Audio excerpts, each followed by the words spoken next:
Ni sambula bina kana turanga na maramana dhurbu na ngone lewa kei kemuni rongone. Sai kwengo na nondi rongwe na mbugini kwa. Wandi takana Chief of Intelligence ni taro bina vivanga gaima USP. Kawai takina tumbuli kisi ni HIV AIDS. Sama kadivaki na timu ni Flying Fijian.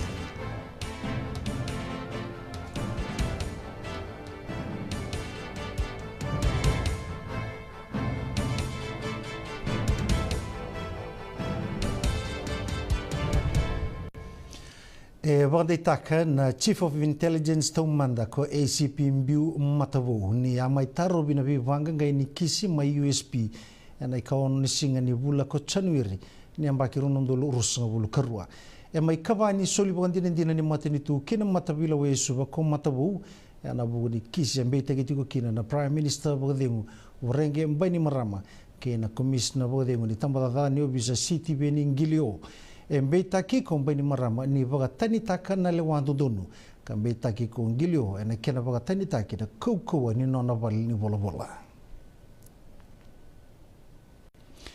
Arau mai vari taka na tambana ni mbula ke na UN AIDS ena kena vali ni bola ena nonda vanua na iwili ka taurarau mai na bola ni UN AIDS ena runondolo rusambulu tulu katigo kina na kawai ena nonda vanua mai tumbo na wili ni HIV ena nonda vanua ena runan rau ono sanga bulu na pasende mana runondolo katini kasa beauty kina mei karua ni vanua tumbu totolo tigo kina na mationgo ena Asia Pacific region. Tukuna na chairman ni Pacific Polytech ko Dr. Ganesh Chand ni $2 million ka sulyongo giberutu ratu nganre babalibu ana tambanongo ni baga tobotani tigo kena be ka ratu mai baga turatiko na to ni be sanga mai yadongo ne kena nruka na madho sauti na moso ni na parliament me kaulei bin $2 million me bangolei kena Pacific Polytech eto kona na leo ni toni besanga ko ketan lal na baka sama me boga tumburi nei lavolavaki kena University of Fiji ena $1 million ia sabaru tagitu $1.8 million kena korni bulongo tukuna kolal me kaule binan $2 million mana Pacific Polytech kame soli kena University ena nonda banua tukuna kolal ni mbimbi na nonda toko ni ngone bule karabuli tigo mana asa sabora bebaka ni ramolu musaratiko kana rawatelanga ni na tabodi kina esona programu beira na ngone buli mana kena solitu esona tambana ni bengara bibungo bebaka na Pacific Polytechnic Limited arto ubaga turatelanga na toni besanga me baga tumburi ne labo kana bangolei kina Fiji National University ana nona somale sutiko ko chand ne labo sabaro takingo kibirtu tukuna ni baga bene bena taka na matini tu ena bugu ni suli ongo kani na banga ngado taka na vuli tara ena nonda banua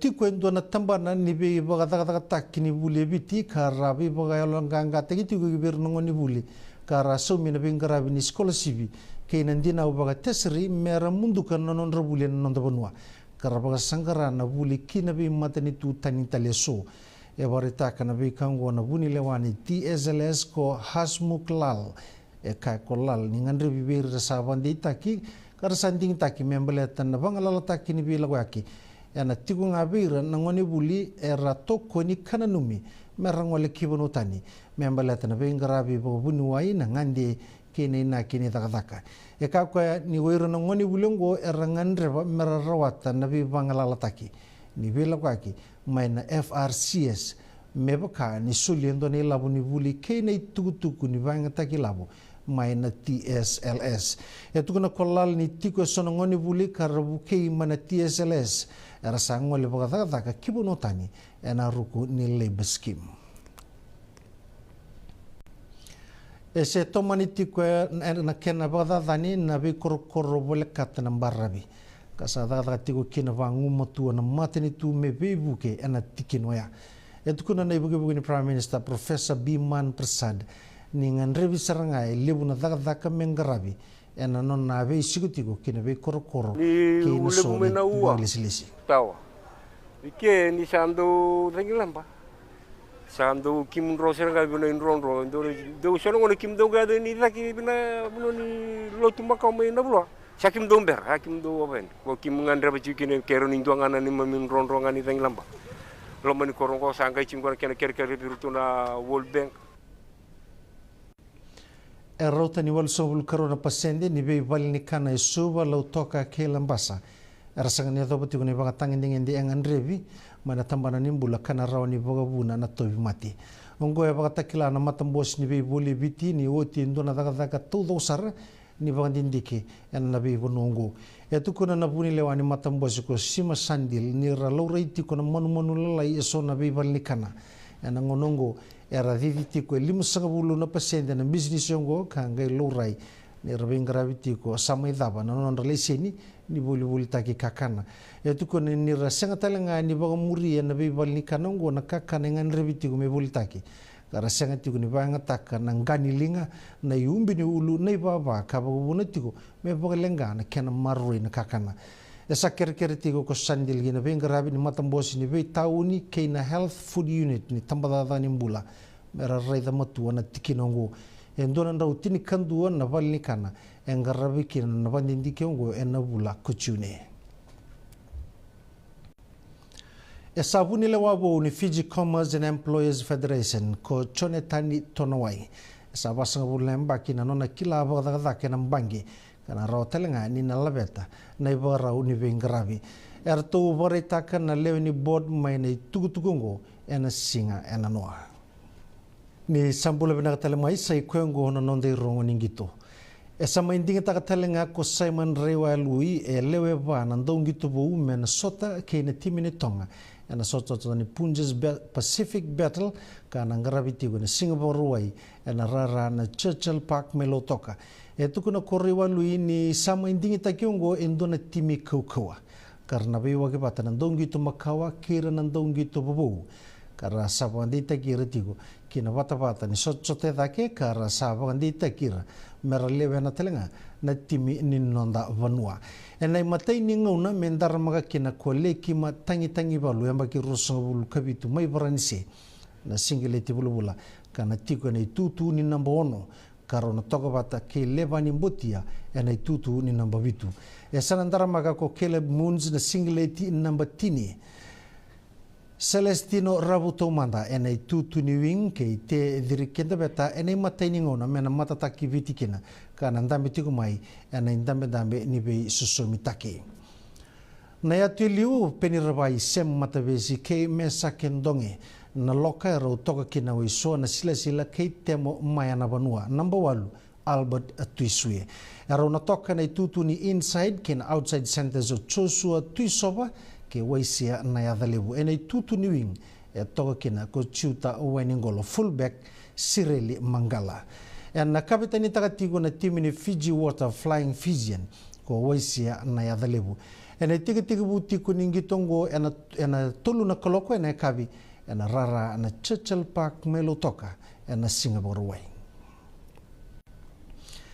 sangan rabati kuna kapitani ni timu ni viti waisia na ya dhalebu ne mena liutaka ni timu ngo kamena rawati telenga nganga mai wana timi kau ni tonga ena moni madongo kilabina ka ko na ya dhalebu na bimbi ningi tongo ke tonga ki vira telenga nando bitokoni mebaka ni ongonga nangito ni vala tegi bonua nirnambiuta tiko na nonda bonua etukuna nirtona turbo malu nangito kartuna sanga merakua ni vaga dhuba ulu nando bitokoni ni Fiji Water Flying Fijian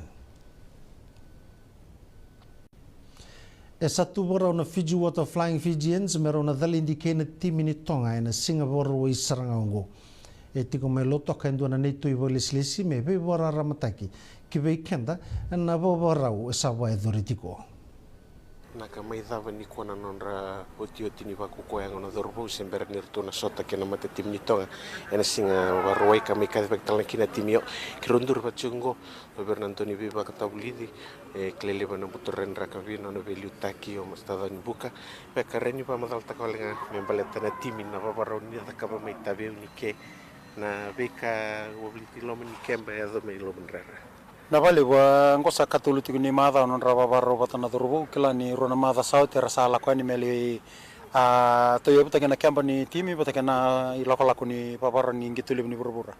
Kila ni madha binaka ya may patapari rali bisa mati binaka na dorbo rali tereni may tabiuni kila san deo may madha sauti rtomi bakuko yang opatay nandi kila ni tuto kana madha ada sarasinga baruway.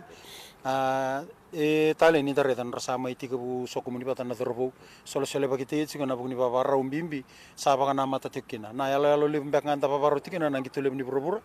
Namatay saraning kita patike welesi ya ukelani sa tiga munang kita na madango so tapatike tonga osamo amada tumay patike chapani koko sarti kono non rabingati na robo na bukuni kana ndingita kina lero sanga bulkatul sa tigo na non ritabi andundu berto na ndingita ki merto tigo tangan lako matantin kalima orto na lewalo na bisum tekani talaga na berto na boni robo orto na maro tigo na nito matakemba may mintampe patati ko na timi pati kena kena bali silesi panganta buriti ko na kena yabu ni beka iso na numi mena pakuko teki kena bawaro kala ni rtona drobo turanga bale sanatin ka bake biti du katale ni rasalang mer may sema patati ko matati ko na lalo matati ko na beka sangat tegi ko siang ni raro na tireni kala ni salabatan na kena bebagarutaki wakayalo na beka iso membalata na kakana na recovery na katodo ko ya merani babaru tingin na timi ni sana toso tiko sare dengo lo mani katul ni madango salib sare na bibiso binak sara sasanga na dorbo marru min na law ni kemba na kai lokana na kai ngunubi na kai baru tikina na yang na vale bu kai rona bingen rab chiko na mata tim ni tonga kena mata tim ni bite na singa baru engango ena rarali bu Churchill Park ena tul na kalok sabali setelen bekim nina Ena sanga ni na ba madala nandoni bi ba tabuli di Simon Rewa lui member leta na bika embaleti api ratunia rawa tukuna koriwa lui ni raw nangai bital noa ni daba nang gitu na singa waro yungo baritaka na top club may baranise na bayon ni ratu sabola tu ni koratunia rawa na World Cup joka keni balimbale ni na sanga ning gitu na World Cup sangito tibukan donan raw rusanga bulu na socota ni premiership kasanding tagi uti boga wasanga bulu ena timini nonda banua kan dua nanda ulande polo toto kan dua ena single ti bula bula elewe na tigo na turang yang bagi tulu sanga kabitungo na timi ni Flying Fijian kamaro taki kina Fiji Television Limited me tukuna ni sana sarabitigo ena Fiji One ke na lololo na socota ni buru ni FIFA Women's World Cup ni yang bakiungo Rondo lurus sebulu ketulu, ena bata ni Pacifica TV, ena tega buta kitiko na gitongo may Australia ke New Zealand, ena bonga ni kuah, karena barai tega tiko ena Fiji One, onggo endo na sota lebu tondo, mengarabi ena nonda Pacifica, karena tiko kene tolu sanga bulu keruna timi, maina biasa iburu-bura.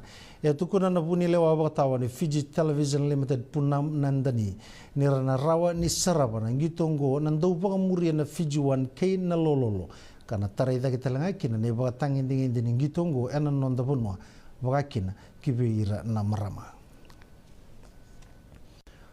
sana maki mena bagayado kasarbole buna strike ni digital Fiji Football Koroi Krishna ena be sibi ni socot ni Super League ma India ana rondo luruso bulu tulu kina rondo luruso bulu kaba esa mai seni taka ko Krishna na nona kontaraki mendua tali nembaki ana Odisha Football Club ana embaki pagangi to kataraba ana nona bosati ko na Fiji One itu ko Krishna ni nanganrebi melis tali ke India mebaka ni situ tali maika esona ka mengaraba esa ngole ki New Zealand ni ko Krishna melaki tiki talangani FIFA Women's World Cup karena sangat lenga merna tigo na tubutua melesu tale ki India ena bula ko September melaki Indonesia na nondo socota ena bula ko Oktoba nganreba na rtungan reba na Fiji Pearls mertu na laki ba binakatakan nondo tutu ena burbura mai South Africa mebaka nirtu toka ni katini kadiwani tutu ena ngonongo bagam bautan andau ni beba tabuli liu ni Fiji Pearls Gabriel Ngorlo ni artu usaba baru binakatuna nonda ngone lewa kartuna laking gitu sarakina baga binaka kuria kongoro nindi nga nindo tani na kai tukuniti na social media membala tirtu ngone lewa ia edimbi ko kwa ena nonortu na laki baga itabi na nonda ngone lewa Era sabagarubina kana nonda timi kina sochota ni Commonwealth Youth Games kana waidhoriti kumai Trinidad and Tobago na vula mengo. Era dhambe tu dhoko ki vali levu na nonda itiko na nonda prestendi ni mbiuta na nonda mtasawa. Era mai vaya longanga teki tiu na ndongi tu karna vanriti merna ndua na merna laki matataka vabinaka na nonda vanua.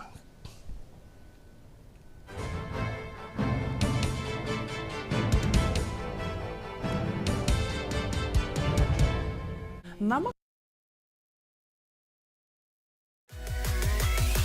Radio Bulando Vata Mekauti Kenda Vata Mai San Francisco ki Burubura Sema mai ngai waseani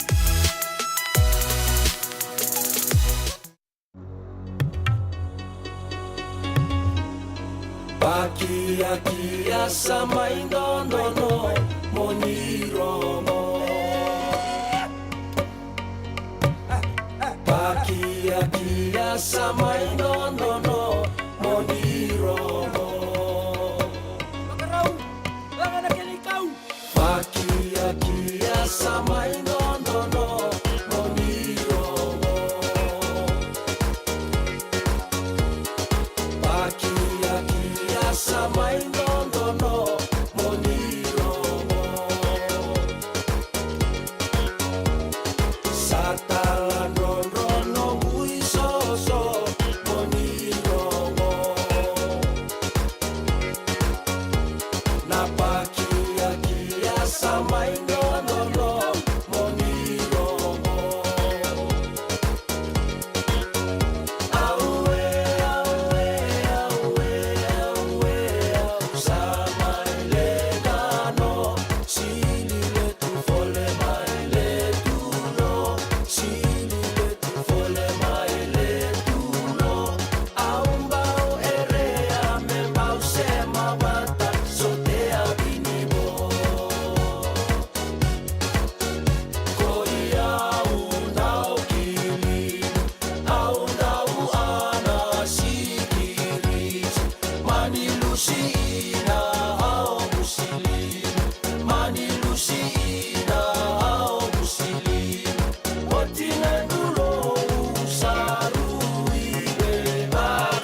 tinia mei umi wale ngani pakia kia tau mole mole lau felia au nuita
Radio Bulan Vata mekauti kenda vata mai San Francisco ki burubura sema mai ngai waseyani.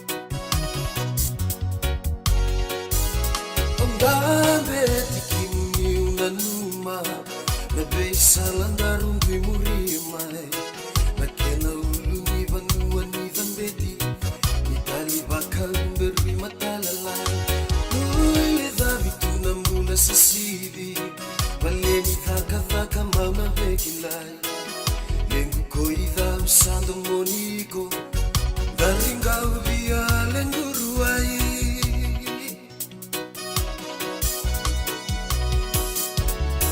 Lengutubauleni aku ilau Kohuni rekini na sarabeyau Narewana limamu ya useni kau Owasunjina nai bau Omai tete wai boli koyau Numai dereka nai butu seni kau Penarungo ditiko ena vengauna Sereni vuvale mama rau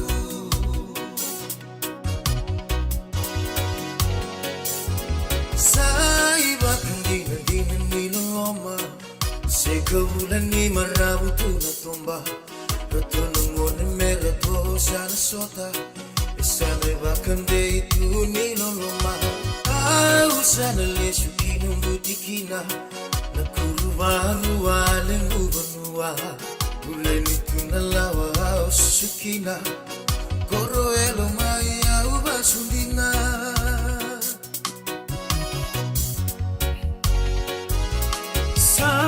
Sana nyumba itanga walenga Ausana ndena mulewa mokina Dingin donungaru wadakava Wakala suina bebo sakerenga Petaura nalinga gundaru yande Rakibina kasemenda uratida Enda ikina singani mataka Kena vei ngaura kerenga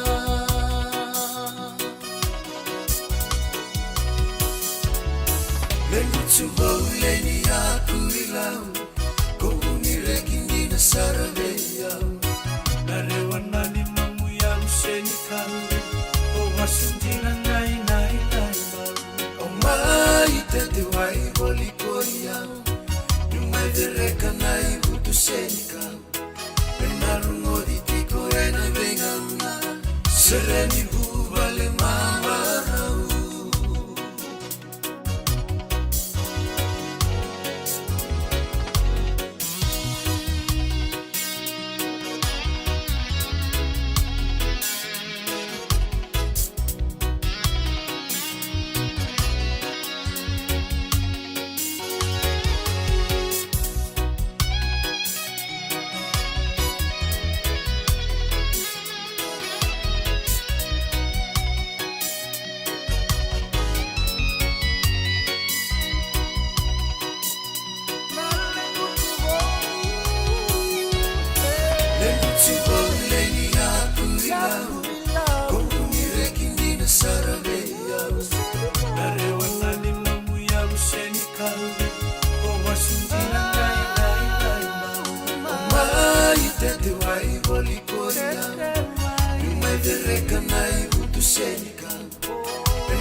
Sereni vuvale mama rau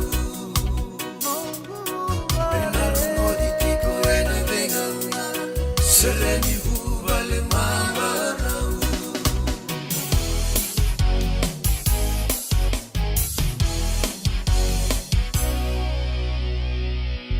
Turakena marama terbo kena wanela tutokan tomono na bonga ki vale ni sau batikir to na wekan to na mat servina kana we kata buren tele nukubula tauna tagi chuki dan chubo ni nu yaku ilawe ndora kena kabu weekend da kabi bing grab tintai en radio bulan do mata waka bi na tagi chuki na bito kani en kabi bing grab tintai en radio bula ndo bata andar ko mata ni bidin tuk ni bolin ko tan ki toman tu non de bing grabi oti antana ngai atoro madin to ne ulutanga hoya din sala ko main pipuno lili boka Amerika me ka kota lindua e boka tao taka no mutos nge nama ka chuma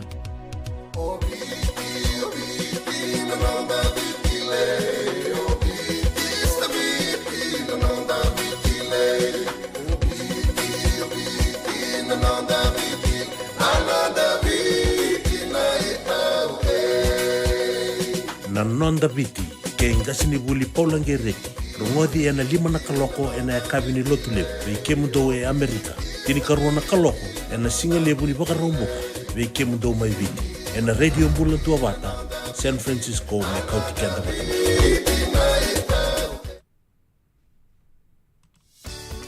Nada besar manda me buli kenen dona no life insurance policy mai ve Lincoln Heritage. Sinang ayaw sa nakakil ni tuta nakatil kabitu ni akostita na 2022 o sangir ta kasarabiri ni tauna. Nakabi ngaya kina magal ngaya sala ko mana check. Sangat tali ni biara, sangat sarangan ni biara paling lain. In time sarang amai. So nanti liwar kata tunda warna. Kau tunggu. Kau saya lawat bengo kamu bilang tak. Nakamban bilang kang gua na herte clinic. Ni, mau lebih nak sarang sangat tali itu nak kaya. Bakatar tutu nak kena. Bahkan nak kena pepo work itu tak. Kami suami. Nak kira kena timber baka. Sen tu bikin dari labu lewaya. Interesa mungkin nak kisi, tapi ni marong kini ngona mojuri paling bula. Kaki saya kar tak waktu lain semua. Ya serangan abuna. The Lincoln Heritage Life Insurance dondonga so muna claim na lo manurusang bulu ka banewa. Kaya sa rona bagi o tina polisi gaya to na lenga. Di ko na beba sa oray. Dawi mati sa siyanga. Raw sarna baka leo fo muna telefoni. Text mai kina mas seva walu bandua tolu 85 ena kena itutu matelelai. Wakai lavo ena Wakaropuka, Radio Mbulantua Vata San Francisco, Mekauti Kanda Vatamai. So if you're interested in learning, right, our campaign is open to everybody. So we would love to be able to provide you a basic education on finance. Kaya bakay, long binakamayan sana kadua, sana tiko binakatalangana kena isaw. If you are thinking that, you will attract that. Na rao walangan ni tos na chana kemu isau, me baka na ibakatangan danyan ni nomutumbu. Rangoda na imbalan-balan ni baka sa manggo kena bunga tala na nonda programo baro taki. Ano ono na kaloka na via kami ni baro buka vi kemundo ya Amerika. Do na kaloka ni singile ni baro wai vi kemundo mai viti. Wakai labo ena baro buka. Rangodi kena nanonro ibaka sala na kena daw ena bika wakai labo. Radio Mbulantua Vata San Francisco. Mekauti Kanda Vatamai. Reba na buke ene kena somi na libo Senegas kita urani buke iko girita mai na empower ena ono rua ono saiba dua liwa ono. Radio Mbulantua Vata Mekauti Kanda Vatamai mai San Francisco ki burubura sema mai ngai waseyani.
Tura kena marama tu kena ngonelo se moni botele weekend rambera todo ko senta bera todo ko sara to lio ir na ilalandoli era do modi tu nasinga era ngendo yan tu en mbonge ya sapo tobi kete 8 meniti me vana kalo radio bulon to vata non tu program ni ko antange nama kan 75 na 10 meniti and then vitalo tu ni kina bata kina non tongas ni buli boso bogo biti kena tombo gas ni buli polangerete ukla nangai somo chuku weekend so na bagata taro nda bagata rongo chuku en mada saochi dona bio kanimbula na bunon rola ke rto na wekanda mai kumbune wai se mai nei rai dona biokania vida tal taro na biokani ma zakon robe gerto mai kumbuna bakatala kin na bombe ka bota ke berata na biokani todo ka e andana ke tabuso yani en 75 en 10 minute au ben to labi ken dona bitan law sangelis tumingo an seberni nda mai tega bona radio bulon to pato sota bon na gitu kan bola kan keruya to patanga mai merke liu tok mai bali lebi au keru mai vital lo takachugo en vitan na mata saochi ke ba konia ba muri chugo na tuku mai na non to puno lo manu bicen dola pa en don non gymnasium sena gym ni ba ku koyango au bambutu ni chugo mai nesa sa kan usur me korni piem ba kan don complex kya to kinan gymnasium ya ko ngone wir na turang keru vital lo chungo dobir na strength and conditioning coach mai na non topono lo mani bicho clan ya bitumber chuka na tim ni rewa toro bagalele na tim ni la kemba gitu chuko en soto na korturanga lebo supa bita sarana lebo kita bital ngana rugby league sa di baga chuko na tedin rogon na gymnasium mai ka na lo di ba baga tanemba kin to labakin na non rakambani na Titus B and Sons Limited Bagango. Ya na no may takatak nga pa kuko rumay takatak nga pa kuko pa biotini California manirawa kina natatandro ya. Kero sa kaya manibiyo wali takatu. Kuya unangan repa mo na pakararama tegi kenta en singil pinaka ni kuwa. Wabitan lotal chunga pat ke bitan ka company ni Tokay. Ersang ke may bitan nga nemba kisa tiga bume buroro sar na non raping karabitid ni wakaritakan di tutal tungan so nangona na rendre sotabi ya nakaube wakaritaka so nangona so na vitalan no tanto me sotaba na puno lepo merke bibia do baka rendre takana non tos kero vitalo chuko ke na nunggu big burungu tal chuko wakarita chuko biau ni nangona sasanga chuki na me zakabindona ka lebusar rasa liu sar mai sarang ke batal tunggo na non revoso bos bina kamo sa taka to mantanga sa ko nga sa rawat tonggor saran nimbulot to kinong bubale aunque pagreta be bakatunga na konsep ni non dala ko mai bici lak nga mai bici sanango ko nga taka sa taka to kan maro roya baka me na kanga ngai pagreta ka chukubyo pagreta ko baka baka tunga me tren tu oir na se tuike na tolu sanga bulan bag sango ci ros sanga bulan bag baka me santa mai dengunga na baka samba ni nonda zaka bochuka na zaka kanta sa zaka bochuka which is good ya sa baka ndo nionga tukune ni ndo na ka baka mo venta na ndo talen na kamo na raw ni to sa daga kin na no mu raw ka bo labo se mondala ndo na business so talen na negative ideas ngendo la kama senga ngor na vendrendre so ndo bango ngor to narani rawatanga orto sa tundende ker sa va pepetu onangan re mo na pangandi tikenta ele panango na do numuchu ko kebaka o sia kan di va pepe mereke rawan sana sianga todo ko ngani rawata na wi ka todo ko nanuma mo na rawat ono bakalan na baka sama so veir va text id tu zakabtu non text sa huli vale tu ngongo sa rawagan bisnisi sa ratoso sar chuko non rembula nangono ko kembale kakundi ni lebutale na kau bagarongoda ndora kabina ko mo associate gi kenta wata ke soko ra bukena non tos male tra kau bagaretango so na no mulako nga mo Amerika so sabango sabi na kasar tungangor sa taka tungangor sa sabi ko tunga pa kami sandu tunga na trend kero mo bitan lo ko binakasar nge borta chuo tupe kilana dava eno lo mangani ba no lako chuka ni limu nembaki sandu no na gym ro to pa vitamin wakasama taka mandea lo mangani ba nembaki tamani gym le bunda bitungo mai cornivia ya siang wala nganyo koya vida tal business ventures sala kobo chugo na turangan na nunggu tokan rengo San Francisco ya nakanga keroga vital nota ka chuga au no bango muna lital nota ka nakanga kendo do vital nota ka na bingo na todo ko bagan do nindo nanuma ni na sianga ni raw be positive na katudo ko na son ngona o ira saranga na we kanda boleka they will go against us. Siang kuah. Yuk siang kaya tu ngamen ko. Siang malpe may libu sara met ko be papalat. Kelana tau. Sa fokus doon nga nung bakasama. Erdo tu kuna America is a land of opportunity. Nangon ko sana rawat kina. Oy rasa nang gipang. Ay. Kesa rawat to indua sang kaya to wala ngamay. Oyo sa yang baki sesi tu ya sananggo. Kela? Kaya bale. So nakabayar ni challenge ta kan non tembula. Na nonton itu ya merke ke mambale siang wala ngani na sa oyo sa rocho chungango o sa redo chungano nunggung kasingo sa sumurau chungano bili sa content chugine ke baka sabaka kina e binak ya ni so endo labe taka mai so na vital no ni toso ke lara ke ndar masulaka ndarubuke metos to ka kota linge bango o ngor na ndrendre ngor na rawatanga o irna bango siang ke rato sa rawatur to na basu ke ndo total nga kenda turani rawata and hono levo go bambo na babura bakasama chugo bikenda to be positive in everything that we do ya kena kerua na nonda vitokani boga binaka bote kira era monata na toso na kabinaka en bono levo go bambo siang wala ganyo merke Amerika Australia nangon nanda do tukuna ni kinto naka hey wala mundur ka mundur business go gai lako tu main dona kena au bambu tan singive kena embaki ngo na bebe turut ale chine embaki kla eu kla ndana rani relate ko na baka samongo eso nangona ni rasa tukuna ngamay na taraw kindor dor sa mo mulmulu mutalanga na elondar kla na tapa ke sa singin raw isannya sanga motos taleba go bendo ko na ran tukuna eraw ona nakanga mo sana kita kamongo sanga nangoni ko na proof taga kina ni na rawa si osa pala taraw ona ridiko ya ko nang gir dalamay sangay ko sakita ka bata areda ko nang unang balabi ako na numutungan din na siya ni raw nakatudo kan deliburo-burong ko na raw kesa nang ito raw nga kaya kantor sa likot ilobin las ya sangay siya ni raw kina nabi katudo ko sara ndoro sa sanga chukin awa unuita kanin na pabura bakasam sigo nang tubitan lo na kabli bingkarabintay vando nubi kenda nakaloko da do wibakat tagitake da tos tungai liwe ko tali ginrich kendor pam bango to we kan rubi ngor sang to sanga menga indona ngona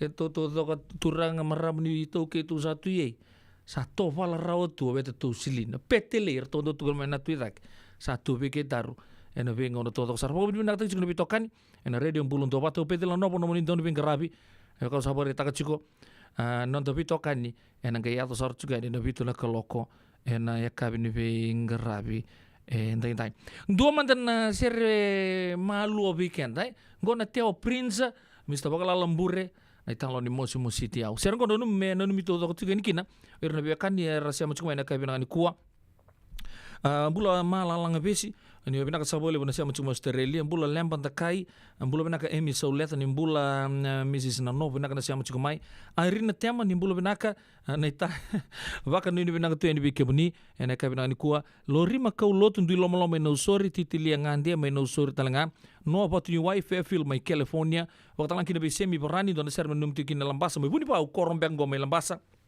baby semi na use berani kitu saloloma tu yani mai ala basa mai maduata bakatalang kini Daniel Antonio Borani mai na suma maduata vinaka semi na semati kemdo patong mai na ka vinaka kua bula vinaka nuguya the name turangan ita tu pe sirba kula na ka vinaka kua nimbula kebani wakni vinaka to ne buguni bengkarabi na nomuni bukata katsugun na bi wanga bugale lebu na ka vinaka kua bula vinaka big bro ile tia tama imbeka waka nu vinaka talanga be labe timbale suba ya nu lang sa boleh buat siapa cukup main ekab di bingkar apa tinggal.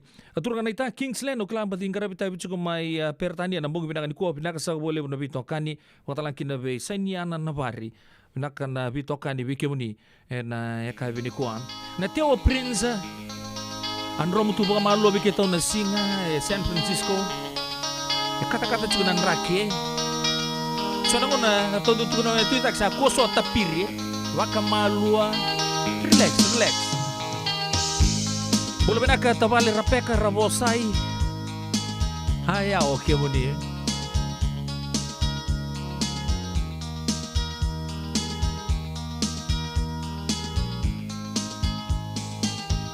Nungu sinalini emosi dinavea ena sona nauna oya wa maivea eri mama sindina sarana utongu maioma nungu daulo mani emosi dinavea ena veivea kavi oya limaivea eri maboa vakandina na yalongu maioma isana baba mekalena buna isamba viakila nunga wakananda kuya wongo lama taro bunga sesa se abu mekaya nilei na kengu kami komida sesa sosongi takia umekanga leko bura-bura nunga ulomani erui mosi dia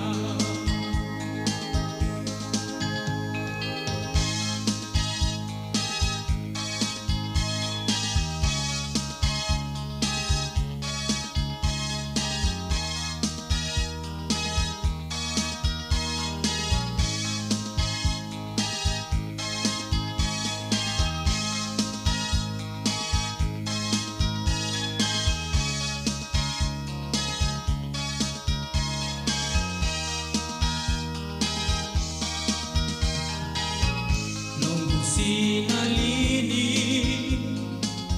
erekini na kuya ena sona nauna onda kawai takia eva kadenu nina sarana utongu maioma nungu daulo mani Estava sortia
Radio Bulan Dua Vata me kauti kenda vata mai San Francisco ki bura-bura.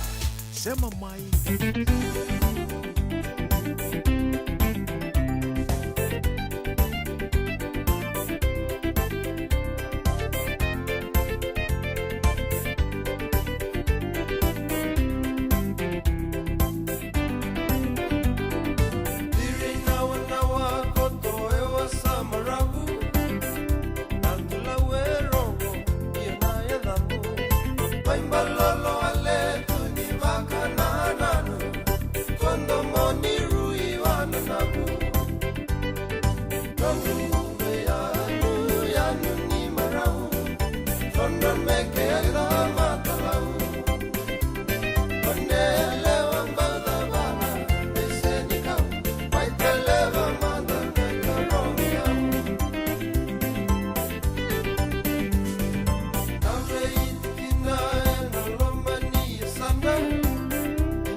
Tura kena marama taruh kena ngoneleo ni talon ni mekin lo meningaro ya, wele.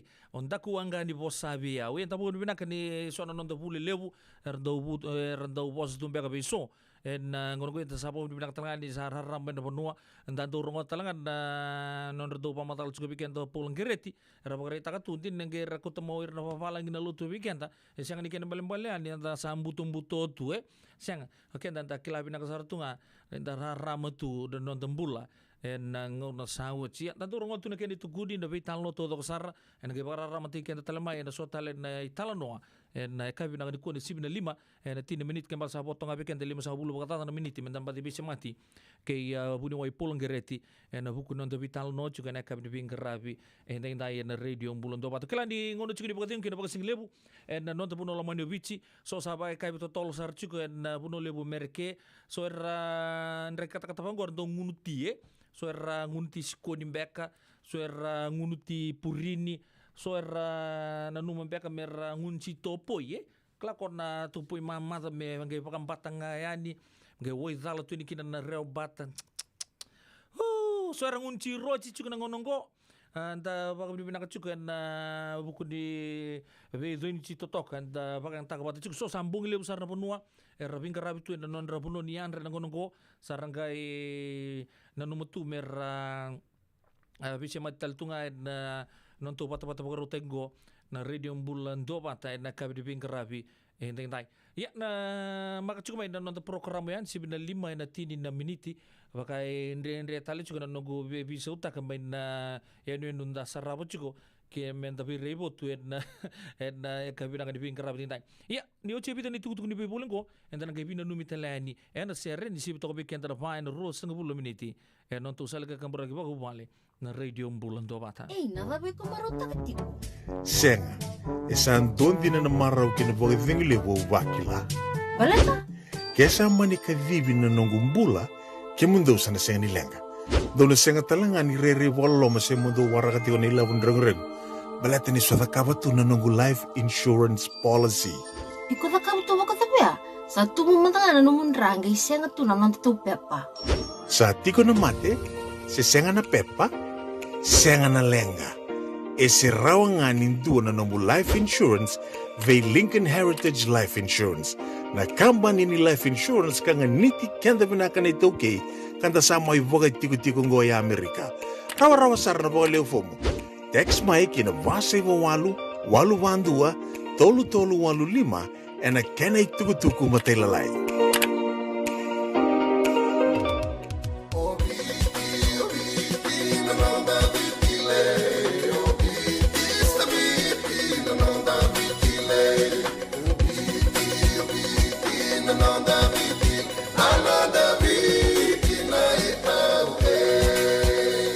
Na nonda biti ke ngasini buli paulange reki rongodi ena 5 na kaloko ena kabini lotule ve kemudo e Amerika tini karona kaloko ena singale buli bakarombo ve kemudo mai viti ena radio bulan tua bata San Francisco me kauti kenda batama Endona mate kuniti wale bobekenda mana wasa Pasifika na hepatitis B.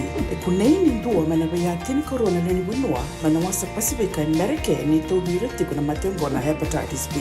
Ongoli budaki na kenarori betobi sena tobi kuna matini ngadangada se liver cancer. Endende mendo kila ke sa tebi kwentiko. Me bakani sena so tini kene bakatakila kila se symptoms bakabo ke sa mbimbi na mate. Mbimbi ngona kila mono bakani kebi nyambaleta na hepatitis B. Peter mai kena telefoni 526 ono vituva 51watolu sesi kobana nonda to website www.sfhepbfree.org. Rati kuna sala mirani lele kina numni bakan tagana liba ena numdo vale Empower in the Southern California Pacific Islander Community Response Team e bakaro tagana program semni some kuiko ngirmai ena onurua ono saiba duadio ono. Wakailavo ena bagarobuka Radio Bulan do Bata San Francisco me kauti kenda batamai. So if you're interested in learning, right, our campaign is open to everybody. So we would love to be able to provide you a basic education on finance. Kaya baka long binaka may sana kandua, sana tiko binaka talangana kena isaw. If you are thinking debt, you will attract debt. Na rao wala nga ni tos na tiyana kemu isaw, na baka na ibakatangan tanyanda ni nomutumbu. Rangoda na imbalan-balan ni baka sa manggo kena bunga tala na nonda programo boro taki. En ono na kaloka na via kami ni boro buka vi kemado ya Amerika. Doon na kaloka ni singile ni boro wai vi kemado mai viti. Wakai labo ena boro buka. Rangodi kena nanonra ibuka sala na kena daw ena vika wakai labo. Radio Bulando Vata San Francisco. Mekauti kanda vata mai. Nada masara manda mebulikin en doon na life insurance policy may by Lincoln Heritage. Sinangayaw sa nagkakil ni Tutan, nagkatil kabitu ni Akostita na 2022, o sangir ta kasarabiri ni tauna. Kami ngaya, kinamaga ngaya salah ko mana check. Sangat tali ni pera, sangat sarangan ni pera paling lain. In time sarangan mai. So nanti warga tera tunda warga. Kau tunggu. Kau saya lawat bengo, kau bilang tak. Nakamban bilang kau na heritage link. Ni, namun bilang sarangan. Sangat tali itu nak kaya. Pakatar tutu nak kena. Bahkan nak kena pepo work itu tak. Kami suami. Nda kilau kena timber ke faka. Isteng tu bikin dari labu lewaya. Minta samu kena kisi, lalu ni marong kena ngona mojuri paling bula. Kaki saya kabur tak bodoh na insuang. Baya serangan na muna. The Lincoln Heritage Life Insurance dondonga so muna claim na lo manurusang bulu ka banewa. Kaya sa ruwan ang baki o tinapolisi gaya na lenga, di ko na beba sa oray. Dawi mati sa siyanga. Raw-raw sar na baka leo foma na telefoni. Text mai kina mas seva walu-walu bandua tolu-tolu walu lima ena kena itutu kumatalilay. Turakan marama darbo kino nila bago bilim natin chung nabito kandi na ekabi de bingrat bindai na radio bulan dua bata ya pede lano pono menindo bingrat dan numu chung nante PCCB kipa ko ni sanguleta pa simber chung ni soli chung ya na dodobi donan raw nandola ni labu ni merke ma ruanan raw bata na labu ni bici bolanga mai bio na ekabi na kadi kuana kena lebu kena binaka na buno ni siya masaka chung maikin ai au pambulo birtu na bio kani ko lelani rabatu ndira sar bago bilim natin chung na santin din nambe kana ngono ni sangi siya matiku mai meserne na matupal na rabatu saya ngulit dari telengaki dan orto dan nunggu tokan di kata-katakan suba High Court Criminal Department go main non da bunolo manu bici bina kelilani waktu lagi nabe ron nunggu Big Bro go nita yada name waktu lagi nabe Big Bro lagi tamai mbak kan tenderloin waktu nuni bina ketelengapi on a small buki Mrs. Raff bina sa boleh nunggu tokan di cuma Sacramento neka bina kan kuah mulu bina kawai se Bushanti baka nuni binaka sa boleh bina siya muncul mai sabu-sabu na paratai si buni taki kay biti ana ka binani ko roko tapale lepani tu mai low toka mai wakani sila tapale malo bagale usara bagan rakai binaka siya muncul mai salom tu ini bike menu ke na menu matu wale binaka na kai binaka ni kumpul binaka bi Solomon turang mai muri don kata ko do siya mutunga mai na bi ka todo ko sara kerto no mati lawa mai na Gold Town mai Tavua sen tahun itu toka mai Tavua na kabi bina ke dibing kerap tintai tamai mala JL nak sa boleh bu naweka na nomuni sia machu mai ken nomuni matu vale na kabi dibing kerap tintai nangauna ke bakona bota ron chugo bekitu American Pacific Standard Time California sibna pa en ruas sanga bulu na miniti ya na sertal ngango anu numir kina pambimbi na biokanir garabi tabi chuko baka takataka era bunole bu merke gona bonga ni ua kita kau ai talan no ke matanggali lusi ena kabi bina kada benga rabi tai timbul bina kada turang marama matanggali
Radio Bulan Dua Vata mekauti kenda vata mai San Francisco ki burubura sema mai ngai wasea yani.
Turang kana marama da rukin ngone leo tatok na ndamri bi ko maruta kame berto na mati law na bunga kinga weloma na kab di bingara tinta isa ko to mekin go weekend ngono po rusa bula miniti me lima na kloko ndonga ni tukutuk ben ndonto lama ni bici wareta na non the command ni mati valu Major General Chani Kaluniwai. The RFMF is united and we are all on a common page. We understand that going back to coups will take us back 100 years. Yana bi ka pangarita kan tabo bibina kan isabangan di take and chuko na turang na komando ni Matival non tapuno lama ni wichi na huawiri sa nakuchikenda saranga kata totolo sara kinanduanan raw na baki sawochi. Ya ngo ya bakarita chuko non raw nona soli chuko nona interview and Fiji Village News abarita ka he wants Babalangi, he wants to make this very clear to the people of the country as they are an united institution.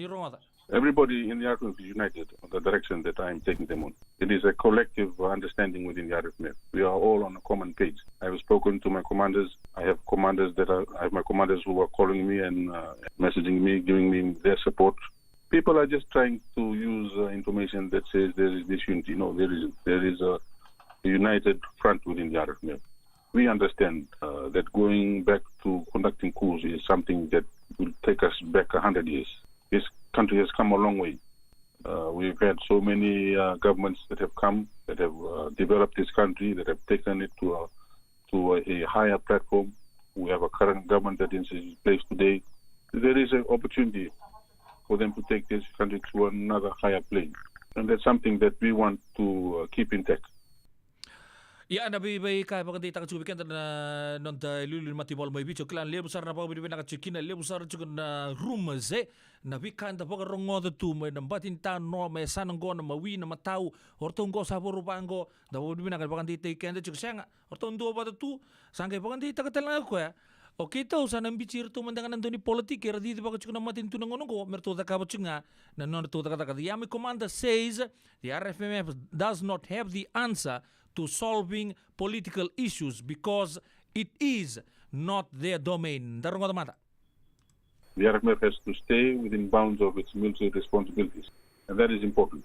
And that is the message that I am continuously giving the members of the RFMF, that we at all times must remain apolitical. We must stay away from political discussions, from political issues. And that is the way that we should be moving forward with the RFMF. We have a strategic plan in place that allows us to modernize the RFMF to become a lot more professional. We are in continuous discussions and dialogues and commitments with other defense partners who are helping us in our modernization process.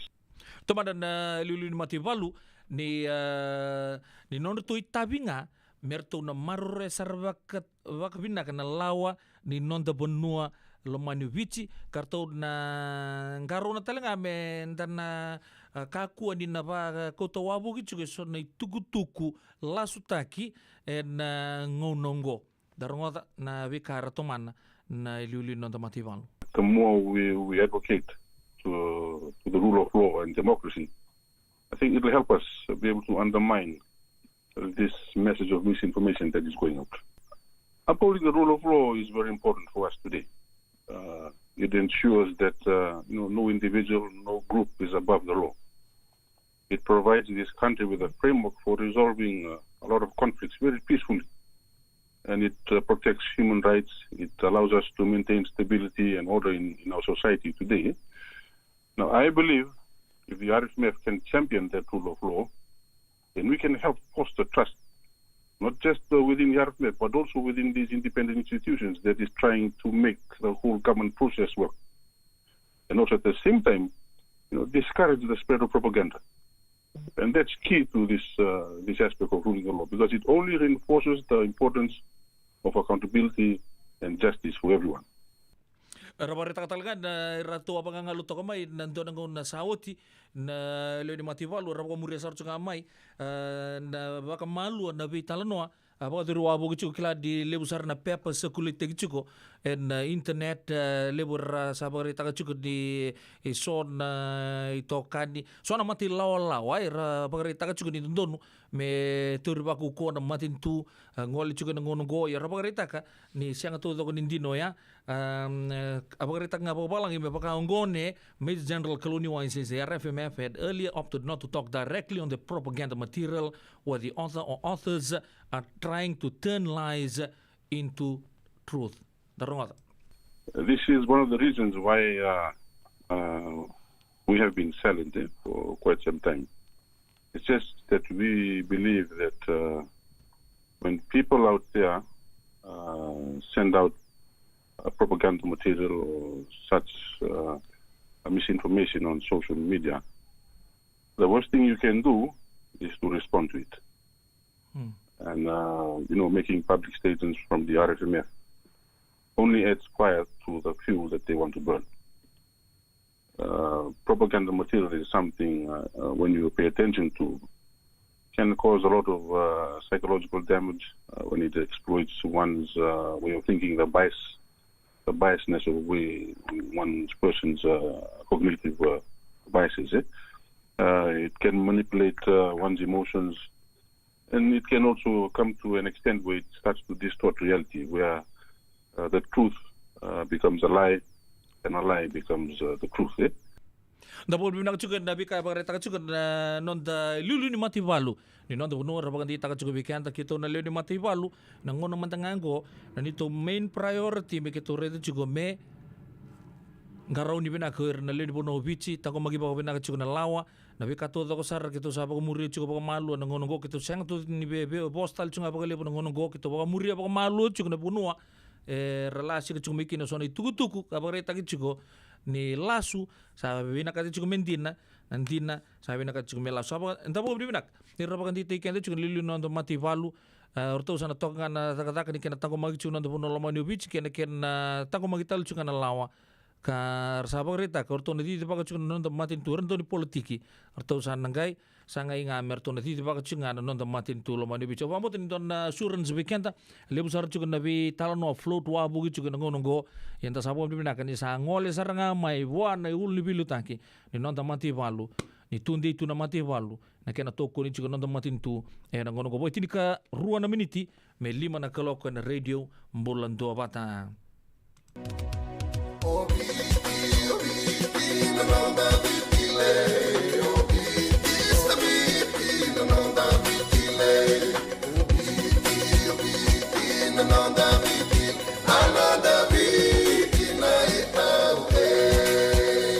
Na nonda viti ke ngasini buli paulange reki rongodi ena 5 na kaloko ena kabini lotule ve kemudo e Amerika tini karona kaloko ena singa lebu ni baka romboka ve kemudo mai viti ena radio Bulan Dua Bata San Francisco me kauti kenda batama Senga mbega ni pais teki tigo na nomulore na buku ni smoke check kita urau ni buku iko. Girita mai ni tu team ni Empower Team and Southern California Pacific Islander Community Response Team mokuneki na nabi buku bagai labo kasenga ni saumi. Gir mai ena ono rua ono saiba dua liwa ono. Yavalata dionangai velata ena radio Bulan Dua Bata. Weita lono te kina na bika membaleta na nondong bula. Mai wei ira na kena dau mai na tambana ni bula so. Nasi na puni wai.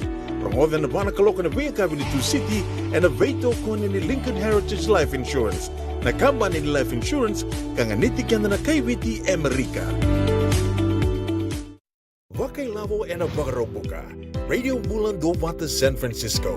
Mekauti kanda watamai. So if you're interested in learning, right? Our campaign is open to everybody. So we would love to be able to provide you a basic education on finance. Ya bakai long binaka may sana kandua sana tiko binaka talangana kena isaw. If you are thinking debt, you will attract debt. Na rao walanga ni tosna chana kemu isau me bakana ibakatangan ni nomutumbu. Rongoda na imbalan-balan di vaka sa mango kena bunga tala na nonda programa boro taki. Ano ono na kaloka na via kami di boro buka vi kemudo ya Amerika. Do na kaloka na singile ni boro wai vi kemudo mai viti. Wakai labo ena boro buka.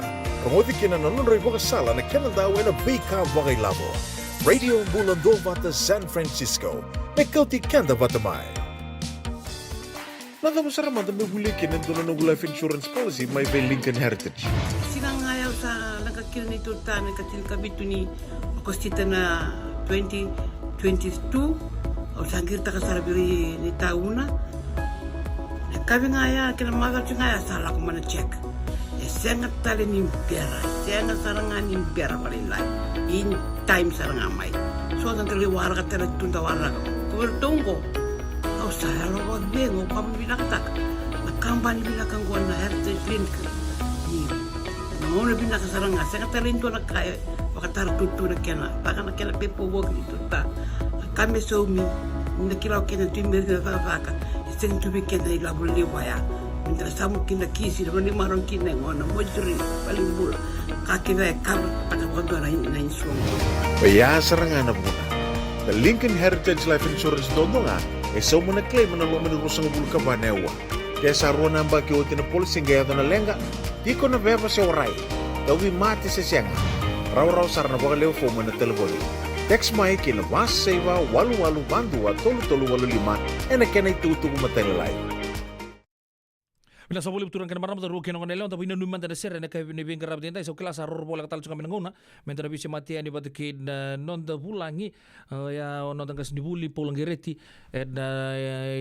non tanguna baru tak non dah biti ya non tanguna leka monggo apa ni bina kape big bro isa mumbula samsoni wangga batu leo puna sa 280 ti nambula di nandun nuke na sama-sama namundo 3D ya waktu ni bina cakap di brother Sami bina kada siapa cukup mai dan untuk hodol mai mai kino dan kami di bingkar rapi tintai selalu lama tu yang di bikemuni ukila ni sahabat usar tumbang munrau do tu anak kenan dape gai lolo tu yang di bambimbi be ni tahara tu choni na we kabudi na kami bina ni kuang bulu bina katal ngabe liti tu bakawa waktu ni bina kan nunggu tokan ye tali papu tinggo bulu nang karbatu na maroro do bambu na maroro dia mai domain kaya baka undonu babu kaya baka ndo atala maroro de cukup menon tu lo mani bici waktu ni bina tu ni bikemni liti tu bakawa gen namu ni matu pala me mero ro den kaya bina ni kuang bulu bina katale solo turang mai muri mai na tahu tahun waktu ni bina tu ni bikemni no buku di nomdo polita ki roti kari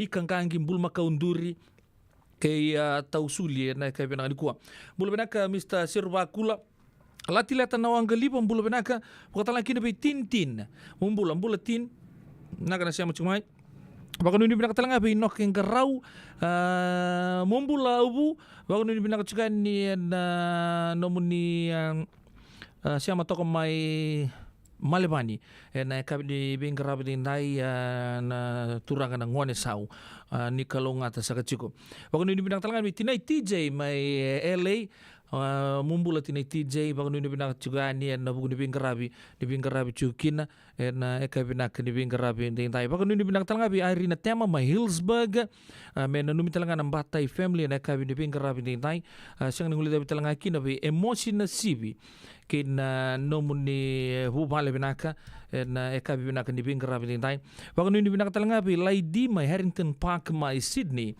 nakasabuli mo na bitoka din eka ni bingkarabi ni kuwa siyang nanguli tayo talaga kinabi ni rabatu barong talchungani na rabatu family sang ninguli tabi talang akin narto no ito kan di pagkatata katodok sara na Suva High Court Criminal Department na eka binakan di bingkarabi and then time bulu binaka may Blue Mountain Australia talambang nganggo kaya baka undonu bulu binaka ilik kayang galo baka nuni binaka tuyan ni kemuni labi linga manta kwendo talita kana matetimin ni Suva si susungi ta ke may nandun na sebab bisu ba doon nanto matitim ni rakabi do karkaraw tunga kilab na kachiko na nung tapalo rin ni siya mo chuk may na kaya ni kuwa tu masih tumbo na nito wale nakasabole na bitoka di bakatalang kin may waga may New South Wales baka nuni binakatalanga be iyo kikim nito ko saran do na ngauna ni ando tu may subay que ngona non to sere suba nongu suba sa suba ngai me kakunindo ya lo da mai na bi asa stale so que to se ndo ma ni to sere que to na kai suba amanin jeni suba rugby and ndo na sami wanga batu rada prome que to bato ngamai randongor nakalai suba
kamu sangole kanisa numwina kimo kobe biya namara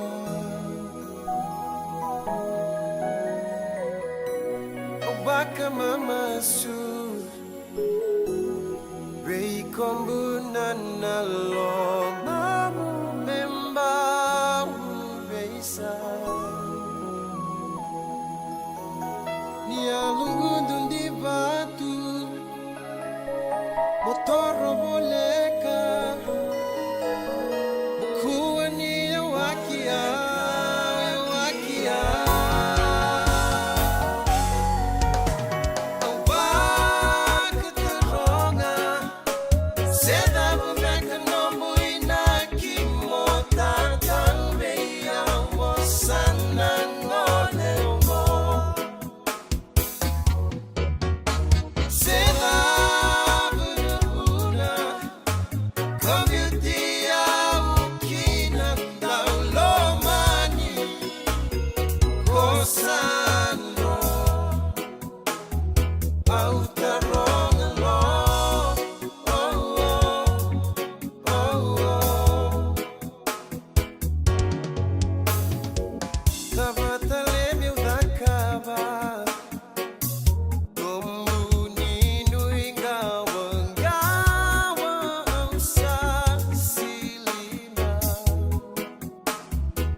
Radio Bulan Dovata mekauti kenda vatamai.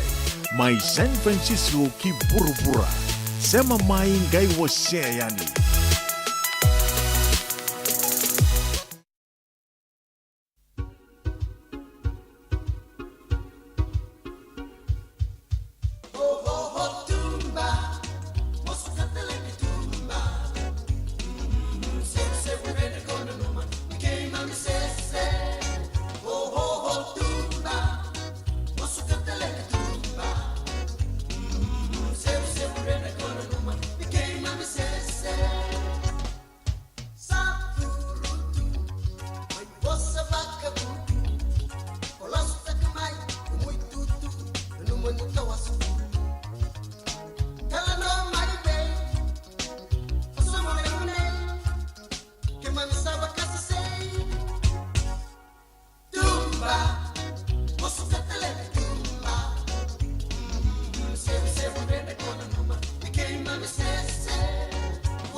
Ya santi sar na utongo mai kaboro siang wala nga di kaboro kambete wele na ndobo di bakata kita toka ke na ndomondra na marama ando kilaitu na nonda buturara andin dia sar di langser nonda puno lomani bicha olai sebulo kor weekenda na ser binako ana kabri bingara bindai sa sibikenda na 5 na 10 minute ni sarai mai ni sare di kira una bio kanigo bakanga kenta senge vital no tongana no na totolo ni kena tosu tugu weekend na linga ni kaloko ken na ngauna en vesi nganta sala ko duru mucun go bakar dukaya sa ndo ya to ngama no bulu chune chulai sa siro paka malu tale tuyan tananga kinda talanga we sa tandun makina tale tu asing ni sudu o tinga sali tawas tal da bakia ya se boto ke bita na bulo weekend to se ne chuko mantanga na singa binaka di kuwa si weekend na 5 na tini kanto na minute radio bulon do bata San Francisco nda bobu binaka inda sa sema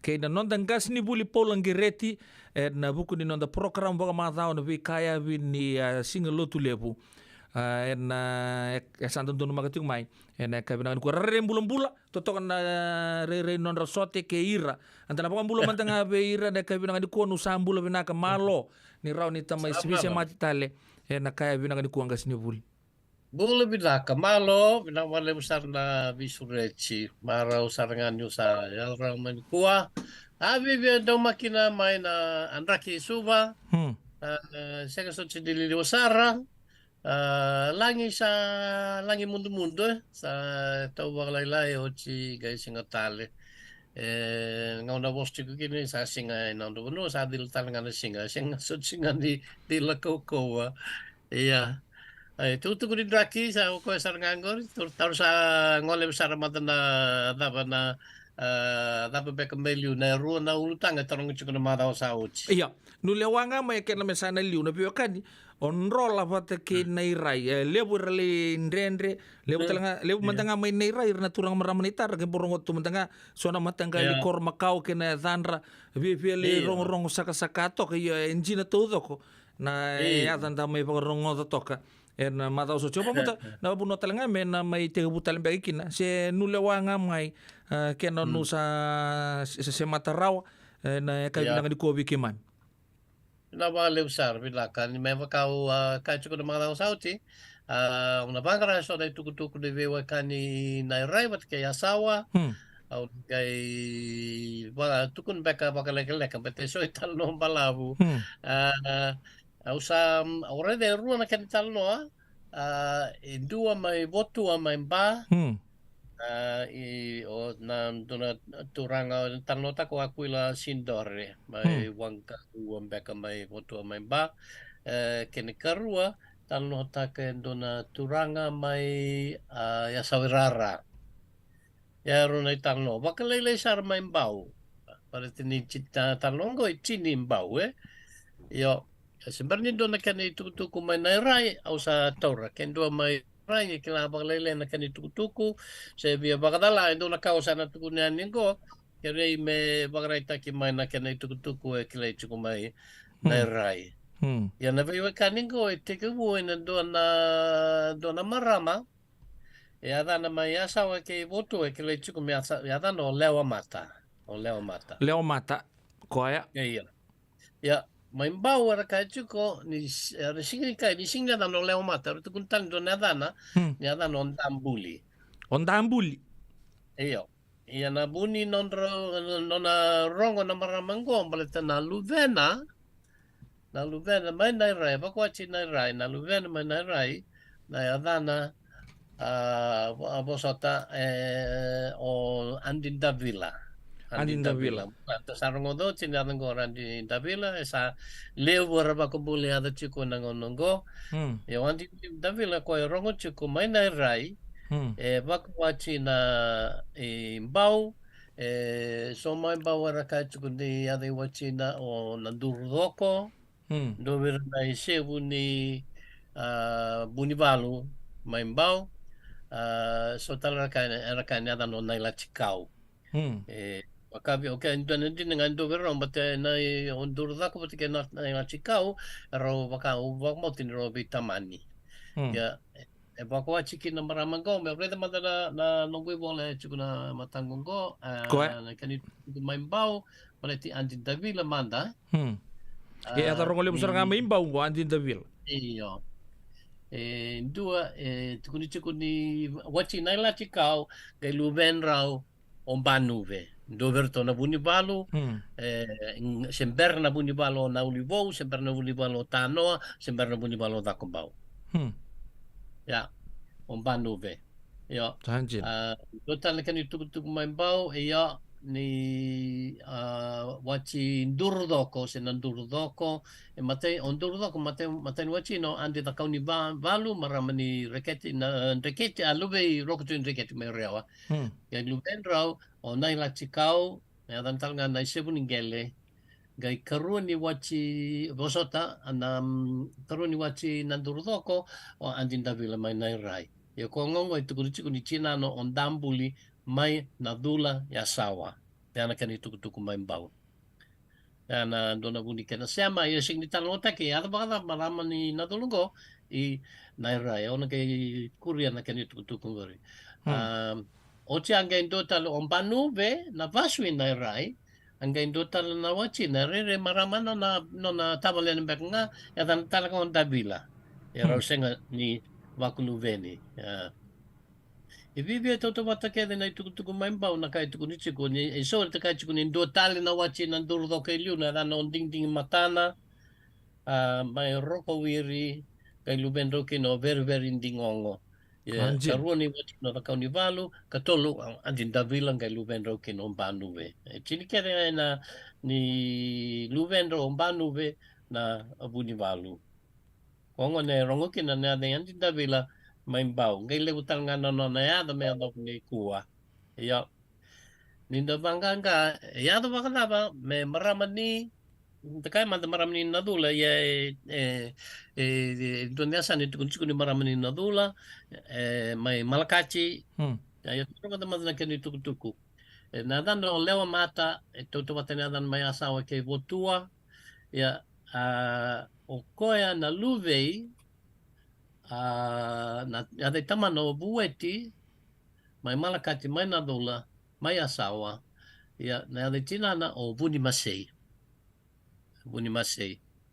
ya gaya da bakada na maramango ya susubeka mai nadula yo ya da bakada I mbau I nairai kenisau ni ando na tadina se toka nada no tiki ni masei a wakawachi I na buno waturango buya maimbua e vida chuku na kena koro o sora ka chuku ni koro nambo walu sora ka chuku ni nona koro ni wakawachi o nabave maimbua Nababe nga maimbu mai volkachi nambo walu ni sanga idonga na ngaune laku kino o tikini masei evakuachi ngona kina laku kina o ona tadina I buya ga isota ke na lako manai rai nora ken talo tu kunci ni tolu nan rua mai nai rai to laku chiku na solevu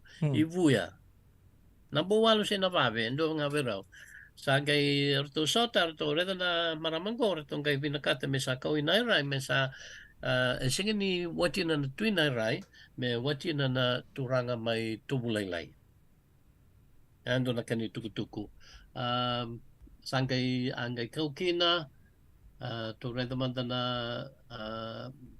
kau kina lai bako achi kina ngai runa luven endunju talangana na italo beleti erto na luvena dona ngona leveno lewa mata vosota on Andin Davila e totale ngai kuni chiku ni gasim beka ve Andin Davila na no tombuni tokalau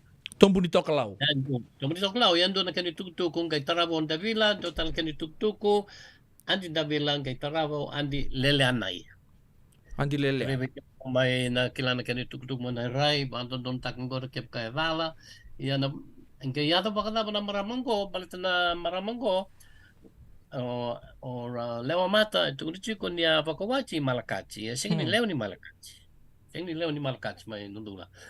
A whakawāti mandiliu mai somo. Sing ni o somo mai da kondro, mai somo mai Naviti. Atu sawa. Ia, ngata kai na kitiko na luvena ngo o tiki ni masei wa te kei wasota o detale na wuni masei. Na luvena ngo o rau luvena mai somo mai Naviti, sing ni luvena mai Malakati. Ngore o sing klana kena dina. Ia, se marama ni vei, ia waka dawi somo na kena talo mai votua, ni okoia, marama ngani votua. Luve sau wakulua na turanga ni votua. No sau wakulua raungai vei wala wate ke ira so mai votua, sangai lako mai lololo, vativa, I vitongo, sangai wate ke ndona luve no leo tumbalavu, gai wati ratu ni votua, tiko mai nadi lau na ngonea, artonga in lako wate I somo na numutuku ni oto mai votua, artonga lai tini Yangeta. Ia mai lako ngone Yangeta, ko ngai toto wate kina na bosa baka Yangeta, wate kina bosa baka votua mai mba.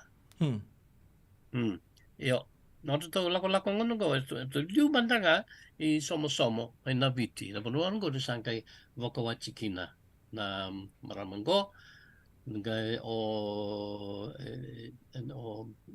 bosota leo tumbalavu me adana. Ngai wachina o inia mai somo ngai sudukin na luven roe ruangoris. O tikin masei ki vuni masei.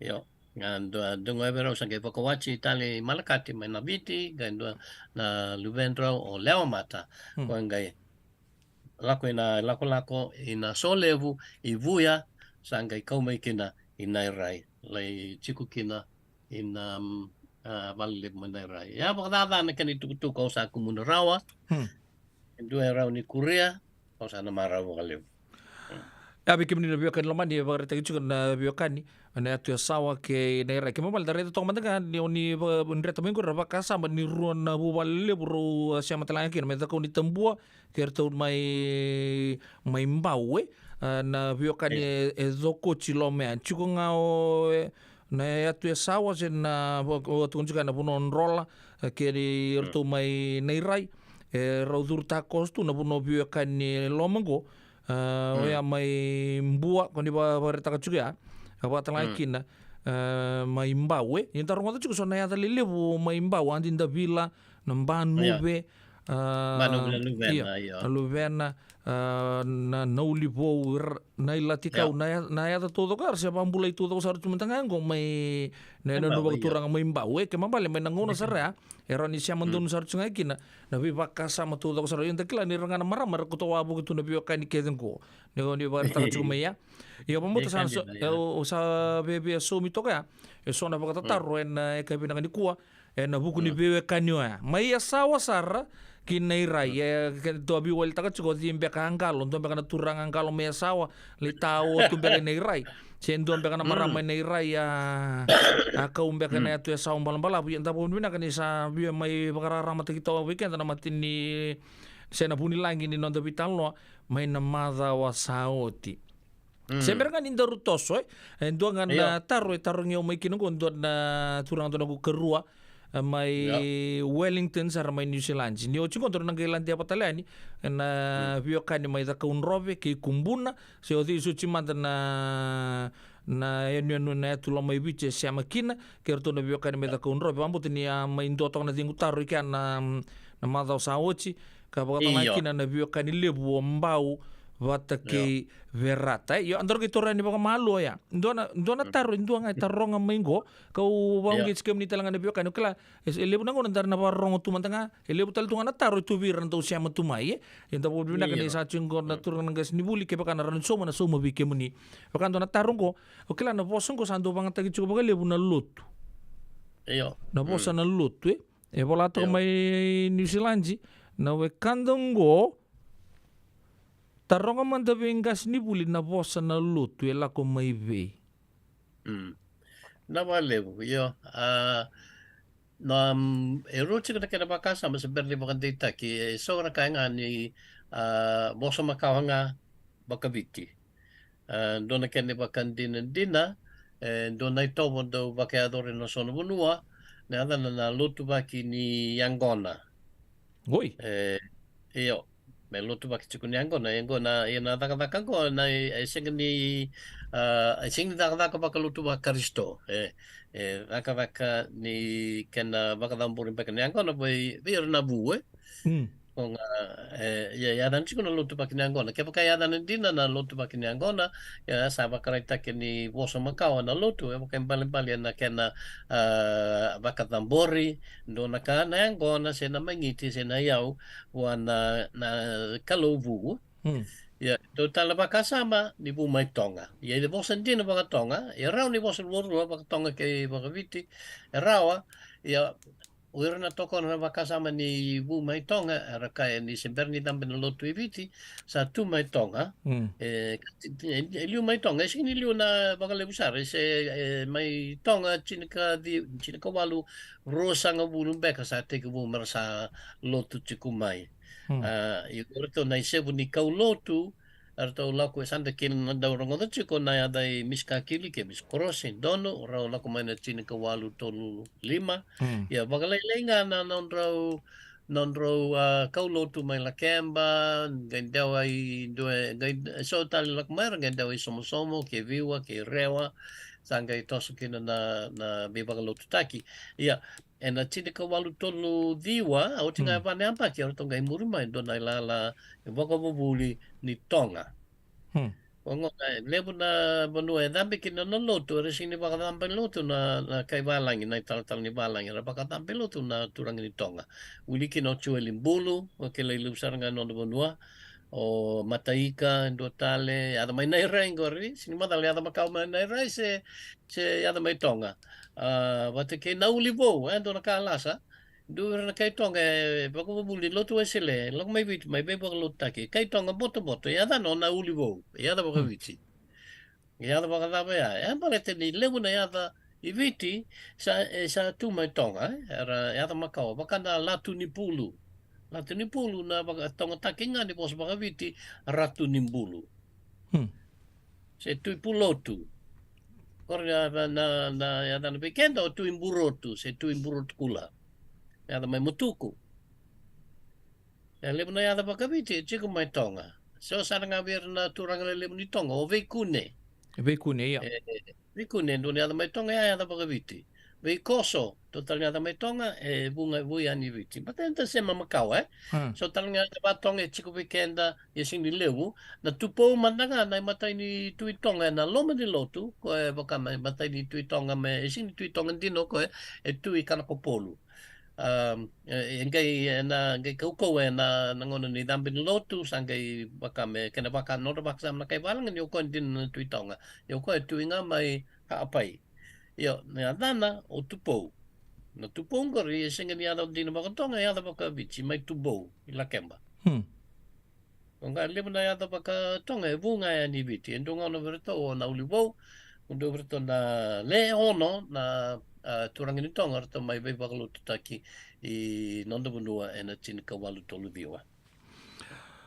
Ia mambo sa na be sobi do militar ya kerua mai New Zealand lotu baki ni Angona kembali ndola boso Macau ga bogo biche na buku ni ngarabi ni duru mai na lotu baka risto kelas ala petek ngamai na lotu batanga na kera lotu baki ni Angona ma bair na kelubu me baka na nomuni pamadala sala petek ngamai kina lotu wana kelunu enda sangkai mai bakambu tu en ngonongo en ngoni rara masih boy ke ni kerua oni bagarita kan di posanga vakatong kembali rua na vaka sama cukukin na posa na lotu na ka bilang di ko pambutan ni sana somikin na bakataro diri pakai awas harus cuma New Zealand di lebu na ya kai bibina kan di kuwa sabi na ka ngas ni buli dona biwa kaningo Okela niya may do tal tonga niya to bagarita kan batan satu bukin tu talangan ngona ena madaw sa ochi o ya o za kaun robe ke irto na turang maraman na ita may lo may biti lo may biti do na biyo kanya rendo sabakan tanto may uman na tu do kutunga bepakangan biyo kanya sa sabaraki kandabu sa na dumutungan na taubu ke ngaya ni yang tangken do apa kamuria Siya induangan na ran induangan na koro si induangan na kumukum ra biokani ran ni bagarara mata kamanda na biokani go o da kaun robe vata ke kartona biokani mai lamai bichonia ke baka indono nugu baka sama onia bagarita ka to ortumbe ka mai nasabu-sabu si butalambek. Iyo, meu ka mo ora no go bola usa bola kina sona veto butaki dina ken bambali au satu kuno cuma tahu so te sing de veto butaki ni asana na ka bo ora buli na kai balagi e veto butaki me ka ka chikungo veto butaki na korombe ka sine abusa se so e matangalinga e veto butaki iyo na kena chikuel membau tarai da konrove en dua manda ona dute sono bunu mai da konrove o buma mai tabiuni e vito buta ki ne abusa un kala mai loma mai banu ambalavu korin dua iya taraba o mai asano da konrove chikunga o Buddha Bay Buddha iya kori o Buddha mai natewa iya natewa Iyo, veito uta ke muani rake mai tunu loa. Loma pasangan sana. Iya, loma kan dona sana mata kunrob. Tunu loa patu singa, tunu loa nga mata kina tiaw. Iyo. Sorry. Okay, la kunrobe ken babon na tui da kau. Orto na iso kula. Iso kula. Nor veito uta kina en dua o moala. Basta tu guriche ko ni reto vata ke do kau ni tangan ni do kau ni aleo na ada ni bu o mai na tabasar mai ta konrobe ni ada nai muala o kumbu no munua se kumbu munua. Kembali biokanya dona vito buta kia. Vito buta ki bate do kau ni tangan ni do kau ni aleo do bakal lebu ngamai bangor ya. Mai muala bata ke na irton mai balileu na cucu matura. Lala ngabes. Iyo lala ngabes donu. Keni karua i Vanua Batu. I Vanua Batu. Iya. Vanua Batu, iyo. May keni katolu, may namuka, may madawata. Iya, orto kide. Dakon raw chunga. Lala nga besingo. Iya. Iyo. Taraba nanduru, mandongutuki. Sanjin. Taraba sole bumibua. Ya dakon raw ketengo. Lalanga besi taraba matuku totoya ya sa wili batke muala o sawa yake mai ngau ke bonwaso ya na biokania sawa yake to butaki na veto butaki iyo sawa yake ke na mayurto mai na bunoso mai ngau talenga bonwaso na kanitalo nindo na marami ni bonoso alai bakwachi somo ke nangau makawasara ke te bukin na veto butaki ya. So ya kinga bat ke bonoso veto butaki ke lalanga bes. Sir so bumai may takunimba uli chukuna sa no da konrobe donga na matanggali veto butaki ke dandave donga dia busa se matanggali mai mualevu balavu. Sanji. Kana matanggali ni veto butaki. Donga na matagali may takunimba, donga na matagali may mualevu. Pro veto butaki. Kena malam bale siya nga ni Tawdok, Siya nga, sing do na veto butaki ko buten do niya sana. Abi kaya trabaho mo tsumay pamoto sa matata juga anda non da veto butaki. Yo, ni kaya kaya siya nga ni da kaya manta. Sa liam nangono sabi ka di bitu nga the kaun robi pati kerto lo mai biti tau ni bare tanggor so nga arto nga min da kunimba se mai arto nga sa uyeke pati ke bunoso yo endon merabi ka di binada ba or na kena bo ke buka tuna bewe kan ya rabi ka di bikin ke buka senga endo ver kominga santa na bi ka di bitumba nga baka ngo anu bata ba siya ko ka bo usara yo kaya ngona na bose baka me samai umana chiko ke baka to yan to la ko patamo yan yan to sabi ka dibi chiko na yan au do baka sauta ke sa siang ni taubu ye ke kenta to met to sana bi ka dibi na dab yo sa na sa ken ni to bo na ka baka raita ke chiko na bi ka dibi na yano na dapat ba din dua sa do takapakaliwa tayo nangaw na yano bata kay na wala na mitay do talakabo but Viala. Hoy siya. na Viala bata kay na yan na kalubate kamakawa ayo bata kay na ay le ya da para kay bikin na ronga ata kon robe Andreu ngori kabo tanang ngori sa usapang malsaka ucipe que tek buna wabu may lotok. Tek buna wabu may lotok na Andreu kon ya bareta kaya. Yo na yan no ni bondi kya au no kuna numa blata mga ni no kantabu yan no lau to sabi ka dibi nga yan no. Iya, balita sa tama. Enda bangkarachu kuna yada me dabi kadibi kila. Iya kung ano ko bareta kaya ni taubu nga eso. Ora kena bo kaya tambe kami sabi kadibi na tap. Yan no kau tunen ya yan no. Kesa bang tang rabi kenda yang mediklang angor na itobo bo. Iya singin itu Macau. Ko nga ya. Yo siya nga ukama tanga ni kami sambo buto to kana buku di bakasamo ya bakai keto na bikadibi santu lago tu kantabu batikina ya tulau. Na buku di bakasama. Oh, belum na keturang ayanu. Ya. Iya.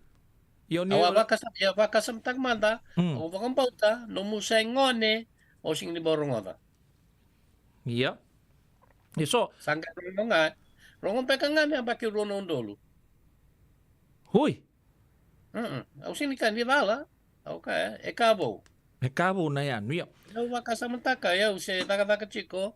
Ina banding di na kabo ka benua. May na chinika diwa walu sangabulu diwa sangabulu au sing borong ta kinayano au gaiti ko borong ta na runo dolo bakala yo au kana bikadibia sa matata sartunga nangonong go sana sing hotel di nabisa we ayo yo okay baka ni tuguna o kantabo lawe sa batampe kaninda la ko batampe no sa turanga yanu nimbula malombula yanu ebe paya yo ni bareta kaya sangai tobo bo yo kebaka warta ka chuko o lo mai bich todo ko bata ke za ka unrobe e siang ni tobu todo yo irna kena bo mere sambe karna ngai bika di bikin brother sister erbe ka di vinga na sa dan duile wai dongana ka na kai chiko na lo mai biti lebu na bika di na takola bo ila bo ya sa mata to bina kasartunga na bakasame kamakawsar ya. Ya kau bagareta ka chuko. Ni oni bagareta kami gore songa na puno ingau. Wata ke ta kunra boka. Yor tu ke mai nei rai mai batikia. Erna bika di bimbe ka pasa pa wata ke tu mai puno lep. Iyo, kombek sa tu iba tau nga peke do me dava kasam takamanda edam na kene yang me da kadivi ko ya enando na kadivi banguri ni chiko na yadana. O kende chikutal na kadi biba karoko me baka kendo engas ni buli enda kadi engas ni buli mina engas ni buli tala buli mina keturang tala randini ni buli mina randini ana bosa ni Verokovi sa matau Macau vekenda sing di Cabo en mamali ke baka ya ke baka kelani ko okay mai mata ke baka sote kena dona kai lau o sing ni kasibuli wai na no mukilaman nga ayo iko nang kay tarong peka o den peka na muni o ni alang chope o pinaka buli pinaka chope o sinikla na tamna ken na mo bambula chope bua Oke to sa kilanga di mai ka sa singo da buta ni nambula chope o sa kilanga di turang apa kami kanta kilanga ni sa turangan lau kau gore belum nak tebita pakai to pakai mama ta lebi kento pakai bimbi ni to seturang ayanu nimbula sanjina ya santen tu lewanga sa usin kan ni la kai ngan kabo oye da singin raw ni ta taronga kin me oso mga mo kadibangan na yan iya ya na kaunda ta kapchu ko lebo ya usin do bikadibina ya no betising ni nungi tobo Kaya mambalik, kaya ni nasota pa takin doon na turangan ni kanta po, ni napambulo po, ni dabu taman. Bula pinaka, o din biya ko kaya muni siya tap. Iya. O din na muni, se kaya turangan ni son, alam mo na mo, o sinima tala may kanta po. Endo, tukuntan lang o tamay ka, o tinay ka. Ito pa talaga may kanta po kari? Iya, ito, lakotal tungaki, nabi ka dibi Iya. baka sa Kaya lebu sa lebu nga tamaningon sa kadibingan na yaday luben utamay ka utinay ka. ya kemani sa ke baka nga ni bulo na ka uchope o turangan ni kandabu. Oke meni na singi somo malom bulayan siang. Ayaw siya nga, iyo. Ni sana tapo na numuni ngo ni ronga ngo beben kasini bulle tapo ni sana tukun. Aw na kaya din be kaya mo numila. O chope may kambariki. May kambariki, binawale mo chope may kambariki. Murubuli binaga na bunisale mo. Araw ni bagori na bunisa, sina bunisale mo. Lebar daw katibi na yata ni turang lebu may lawar daw katibi bula nakramasi. Sama bula ramasi. Sa malom bula tuyawa. Baka me santa dobi katibi nga menta siya machiket kina nomuni vale lepo baka ni tukun may may ka malo ramasi. Ramasi kau tu na itobo sa na kukusar may laong gori tuyono se wawi tuyono. Iya. Menta sa kebaka usarong nga di ngoniono. Tau sa siya machiko malo tuyono. Tau sa buli ko nga me satu may bunoy andi na nga di Chigon din na kena tui. Kila saya kan isi kan tui sa nona kan ito mo nga men dapat ka TV na ya ni nona turang tu. Ya namun ni raya itu doko se baka be bara ko roko. Angko na ito may law. Baka roko iyo.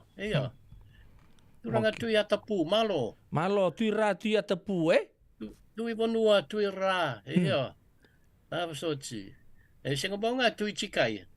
Minta komendua. Iya. Oh, ya kemba bale. Oni warita juga na kazi anayanu anggai mai mbuli tunga na chini kazi wa dio sanga bulu bakatata koto mena rono Iya, ndolo. saya rono ndolo sarmada ya rauni. Esa menta ni mata lo dia tege bunai. Menta. Odikila. Iya. O takila. Awasin kila ke tu batal tar manda bir na barong cheko se matai ni ngau na rongo de kina na yanu o de pa kangata or do na taru mila ko. Iya, au wa budi nak chukna bi kuni vital no na ka budi bengra budi tai wa eson ni satu sumbang kan pura-pura ken vika to sara. Wa sang ke mikela tunggo. Na vika di binaya no sangai tega bunga na dio sanga bulu bakata to no masih tega bu sara mai liu me bakana takona labo takongan labo sama kawasaran dako ni lotu. Ya baka irto may nanrongan to pula min korto vika di haule. Zola. Ayang gor sing na yaule na vika di vinga buendu anda sing diklan ya dan baka lebu nga buendu anda sing. Gor baka mina baka me so may rewa daw ke ada daw bikin na may rewa uy sao say daba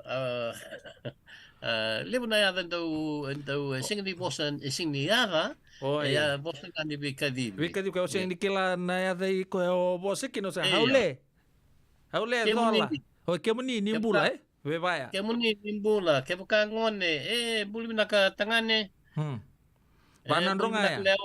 Panandronga ya, haule. Haule, iya. Haule ndo nga sa anda bampul nga buwan dua, sa dobi akadi nga indua. Haule. Ya, no, ke mambale. Oni ba reta ka ke baka andro sa siangan ni Robito butaki. Kadi ba nga nadan? Sianga ke baka sing ni Bito butaki, iya baka tahu kadi binyadan ke baka kala, ke baka sianga sa la kona kemuni. Ke baka kala ko binaka, ke baka nganita na kadi baka na tamay ka, sitineka. Dona ba di tazingo tu na mai tundu bi kadi mai rea ngonei. Ngonei andi na gori ya. Ngonei lipto ne kadi bang gori wondo singkla. Ngonei. Ngonei. Ya baka mo singi o kila na dan. Baka na haule. Haule. Ya, ndo sa pola mengo ndo tabule kuna bi kadi binayanu.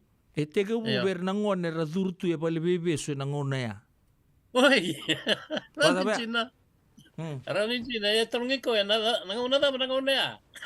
Na ngone sara ni tu ni kinang gor dio sanga bulu bakata. Ngole chugo mai. Ken ma bale pan data ko ni chin ka dio na mo tawalan gor ya durtu e pale bebe so. Au siang mantani matala via we labi taka mai be na kena panga matala ko monang kita ruin ko amande kina dan ngai les tale mai. Ya me baka ilu na posa sanda mai samai mata utu na ngonong goi. Oni bakare taka na beka dibi nan reu teka bu na wa mai loto kan to apa matala beka muni. Sarau beka dibi tu kina ko puno leo bot ke nanronga turangan reu. Ndreu. Ndreu. Na ya nu sa sia machikenda tu na sabakanta mai pangataka tu me posa baka roko tu Bulu bina kayo may kanda bo malo ya no yung may moal are sa boleh kenir sa utakos mata donga ba kasama tu bukos o ba kasama so on pek na kuribuli o angkas ni buli may rat kanta bule o ba kasama ta so na ngona do ta kanang gito do ito bitilebu do na ito veyanu debu may na ba kasama ni veyanu ar kay debu may kina de ka di veyan dendua Alaba. Hindi wala mingo. Iya. Ang do kadi bitabale kung usang wala ta mga nata no sa kadi mga hoy.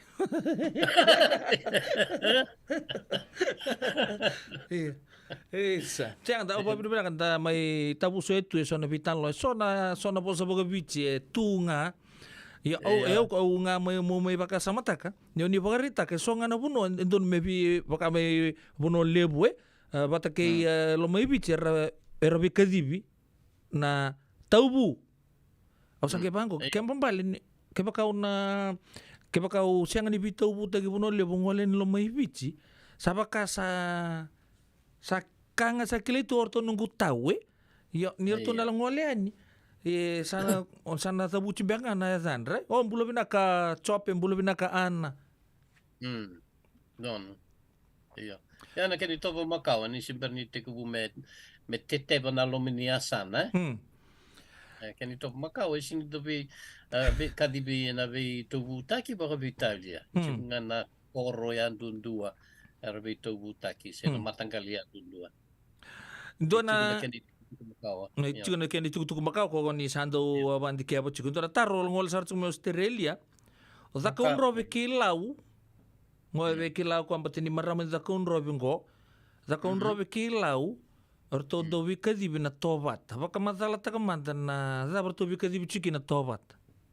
na wale yo na ra no so mo taron gori baleti maafu o maafu na turanga ni tonga e pasu ilau isu ya susunga mai tonga au klana le sana rongo na kenitalo noa e soara na numuchi ni vewe kanye lau ke tonga e te ku mai be maafu senga se vewe kanye makawa o maafu ngai murin mai ya liu mai le na kai tonga liu mai ngai murin mai o maafu na buni non la komai baleti ni numuchi na tui tonga na ngone o siaosi iyo e na numuchi ku dendu na ya ba maloko e mesa sunguta na tuitonga sama ni tukunda bua me talaiko e me lako mai vici me baka me non tui na kaitonga ra chiku vici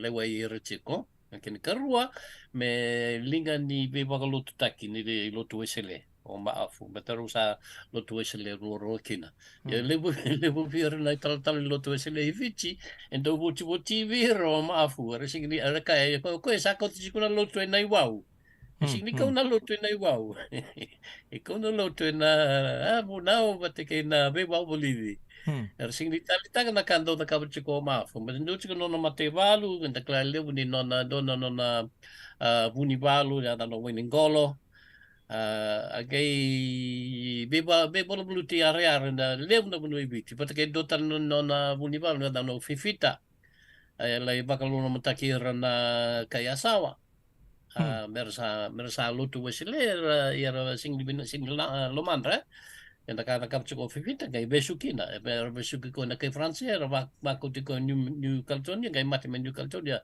lo mani bali besu ya na bu sa ta sa ya mono te ko kina toba ta sa la ko maafu sa no munchi ko mendo na matanitu wa palangi matanitu wa palangi me ko na kana posi lawa na kana lawa volai ne chuko na kena mata me chuko na kena minista sangai nangone sangai o tuidakau solibua me vakai chitu ko mai loma na chikini kor mai loma na no sawana no chiko yo. Sangai wakatura me tui neau, ke tui lakau, ke tui maruata, ke tui bua, me sandua na no tuto matantu roko wata wakawalangi, singi matantu wakawichi, matantu wakawalangi, me adana na toa wata. Ko a tau ia mu, e nei ka tina ka wani February, tina ka walu on sangbo ka wā, a wakambauta. Ya se berna wakareo kuila, mo e tina baki, me wakareo i viti na kuila waka Britania. E tau ia na matantu ngo, me kena korturanga loma mutu kono ngone loma bau dona ka e chukona kena na wabu le na wangani walanga no do kele kina le kina be boli na stoli levu le tanga kina na kai chamani ara baksto kina wili kino o Henning yo sangai toya mungkin ada matanitu endo da kena bosi lawa chukona kena na prime minister beka o ndona kai balang e bokombo tenyo Swanston na dan aya gai tambak talanga kena lawa ya butak ngana lawa mai Tonga na lawa sakna to Tonga sa tau ya wo chikina na matantu bokabalangi me kena tuyo Tonga o chaosi ke chukona kena bosi lawa ya na lawa tau toko mai Tonga e kau mai me sa lawa ni matantu o toa wata. E bida na katunde e kau tu mai e dua na nonta bosa na totongi. Na totongi e sing ni bosa baka vite, bosa baka Tonga. E ta kau tu mai na kai Tonga me na totongi e pake mbali ke o wakadalando na lawa na kasa na yado biko e na ke mui totongi. Ya kau me na bosa baka Tonga e na ngauna ni matantu e matantu ni toa wata. Mai loma e na tēnā ka walonso ka wā na keni karua na mangi. Ia. O ke tanga tau te kila na dawa na mangi. Lele por mai na tau daku ke lau e resi ni kila. E o gomba le tana na wasi ni gele e wakawa o mafu. La wau ko e me raka na wasi ni gele me waka taranga mai Tonga, sa dako chi mai Tonga. Me kuni wakanga e waka i muri na vitorongi vonua, sangai tarongi chiko e vina nom dong gele matagalika. Sangai waka mapitaki, so veataki, mapitaki.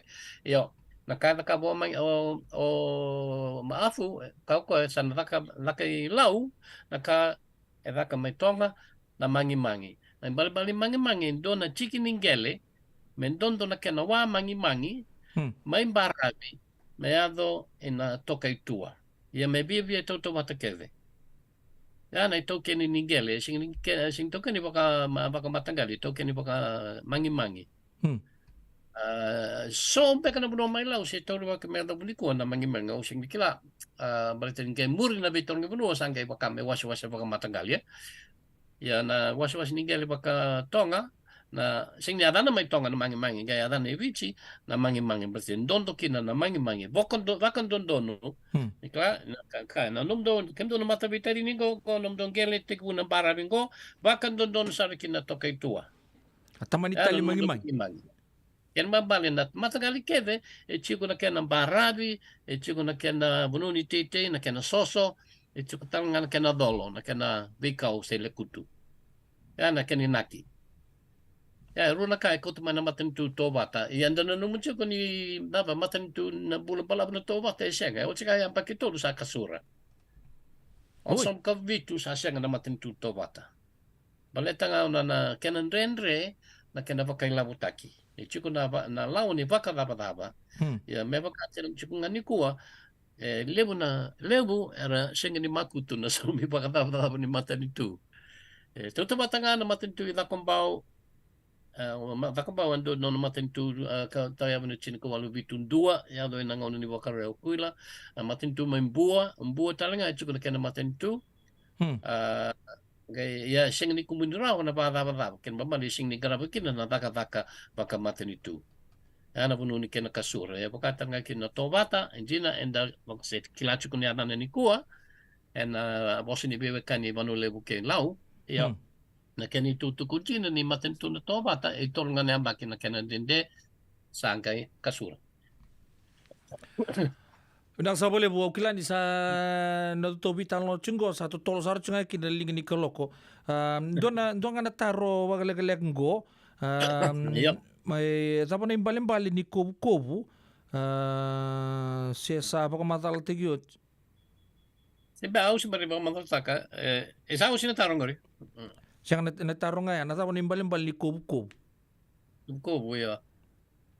Binakata kami tarong talyan do daw ni Vitorong Mundo ya kena iba manala bakatao kila ay kubo na ini tak na Vitorong Mundo wasi vida na Vitorong na nanggele non tanggele wasi vida do ya na chico nanggele boli bakam dua sing ni nonda ko nga via bolia ya lebo na bunua bukan bunua dambe chico kinangko iliu ngele bakalamu sengele bakasuban beka yang ngele basubang ko ya nikuwa sangele boli bakam dua liputan nga niyan ano may lawe baka kinurto niyan ano may lawi loma mango kanadea naitaumba orto keden korito yan ano boli bakam dua gele boli bakam dua okay do tal na kaniwasi na gele bakam matentu do tantar nga ng born damdamu vos tahu uram ni dalang ko ya kendo ko dalang kendo bantu non takyao pokon botin ni born dam dam ken ba malangele maboko matentu sa pakang ta kana matentu wakalawa me ka pokon bimbi me chiku ni koribuli se chiku ni roko sembuli mengono makawa me vale ba me chiku kin vale pokon matentu ya in total na kani wasi nangeli ni matanggali kaumboko Talbek nga do yan ng born damdam sa sing matalabiyaw. Ya chiku nanggele ni matanggal ikaw boko.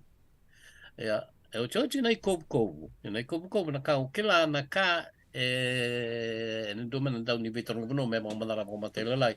Naka nanggele tokeni nandun na itobo baka bunua. Me baka na kundo na chiku sa nuno na leo ni ketikete. Leo ni ketikete ya.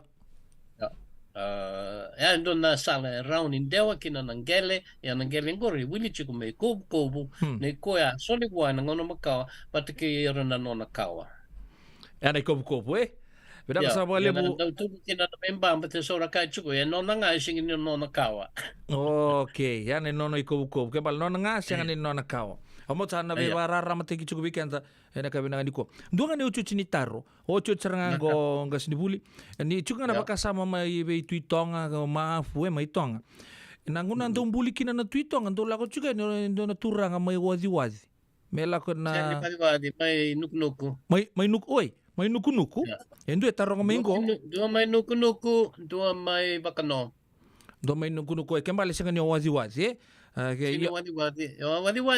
ese chico na se me tonga para tendo na turang ni wadi ala itu itonga oi ko sarang benga ko tarong mingo ndo ni siam me wadi ko tunu wale bago tu mai tong otambu na dana ode otambu daw yadan chico ka na dan mai wadi otambu iya mai tonga na dan tapu osi ele tu itonga bakata tapu osi si otambu Usota tanong bala mo ko. Okay. Tor sa labali linga to mandikan to vital no to nang may vital no er ni ngay tigo to tigo bukin na maza ko tumay na ital no. Na dor po ni wadi me tuito nga. Kun lang ako sa talo ta ko. Maza mingo to sa nang nama ka sa tigo buika ya do bada bendo na turanga ni wadi may lakemba o tambu. Dorbo ni wadi o tambu si tapuosi me le tuitonga ke na viu ka ditalanga mai nuku ke baka no berto mai tu atapu na arto yanra na bimbuli mai tonga tondo yanra na bimbuli mai tonga yo ko to nanga mai sampai labu chuna to vital no sa kere man no muni bisochi iya na mata mengo santa nanga mai tur taliki na matelelai na vital no na bugu ditaro tarung chiku mengo pambota di ndonto men nanga siamo binak saramiki na menda kila baleta di do wala bimbuli mai tonga tondo la ko sarchunga di so mai wadi rala ko sarchunga si orto mai nuku iya ardong wala lakukin mai wadi batani ka chiku ngai tuitonga yo china ya dono tuira batake tuyatku tuira ke tuyatapu orto ndo leandra ocho chino muni tuku bika dana kai binang di kuwa sember ni zaba wete to program Saya nggak, tuk-tuk nga na sana tuk-tuk nga ni Bemala, tali takibiao na di mo nataro en lako mai. Kaya tali siya ko kendo na tuk-tuk kay ni Maramagon at tinay di Davila may nairay. Kaya doon siya kumay. Lip talaga namatay la, chiko biao, sinitala no tag ni kuwa. Ya, namatagal ibe kani yawa sarap angkor ya katale weekend ay. Gabali medyo toble. Kaya ka doon beka beka mni na barong chiko ikilaso na tuk-tuk Macau, talno Macau. Kaya mo wala. Kaya ka wala na computer kaya ka raw kaya ka siya wala nga lingamu. Gaya bako to may biyaw se bako to be token ni Rechongo na turang may Santa Barcico. May bulakin may kunyali na kay Marroya. Una Marroya yaw. Nagay doon nga tarong chiko may na tuk-tuk Macau o nagay raw ni tukun. May Macau na tuk-tuk Macau o talno ta kini ku ambaleta na yado I leo mata may yasawa I nairay ngor na talno ta kabyo aquila sintore may botua may bawang kerua sa may lengka. Kini kerua may yasawa basota usang lidab natin iturang ni yasawi rara talno nga ko sa aleng ko Macau. Roya ro sa lengka. Ya nakanga pinakikina simperni raw lengka raw sa talno takanay talno Macau raw kila sa marro ya sa may kambura katali chiko may kilay levu may kuniyali kina nakenda tuk-tuk Macau.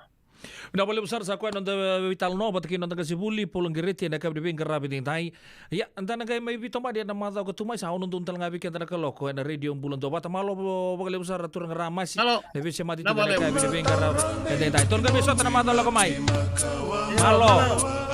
malo tau malo daruna salawa kaeno beita imi me adokina maka Sanga infinisi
Takimanda vakasi sinai Sambala bundina endo sengani veirai Sua vake maile wandaru simba Musuka sombu ya vinawani siwa Songo ngani marau Nevakatangi ni durumiao Auna musuka tunga Senga taleve auna mandua Sua vaka malua Nikuwa nambongi ni ngunu singa Auna musuka tunga Senga taleve auna mandua Sua vaka malua Nikuwa nambongi ni ngunu singa Amusandege Ausamudenga eke Amusandege Ausamudenga eke Amusandege Ausamudenga eke Amusandege Ausamudenga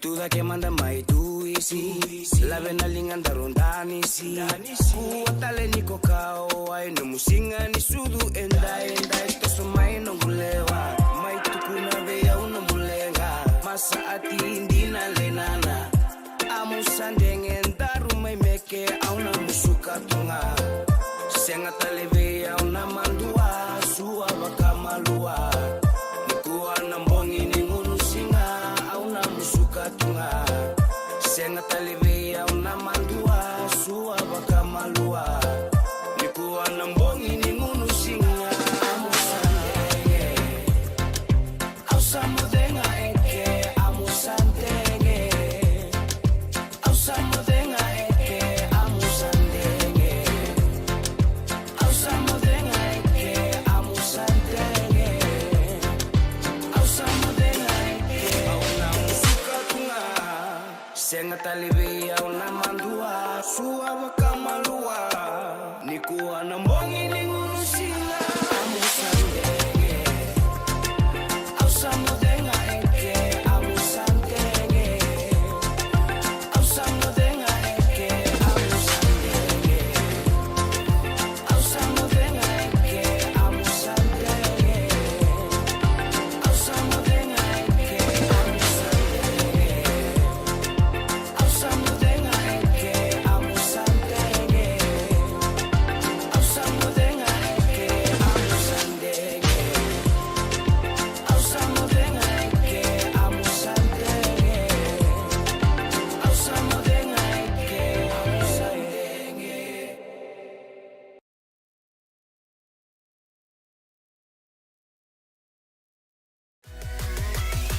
Radio Bulan Dovata mekauti kenda vatamai. Mai San Francisco ki pura-pura. Sema mai gai waseayani.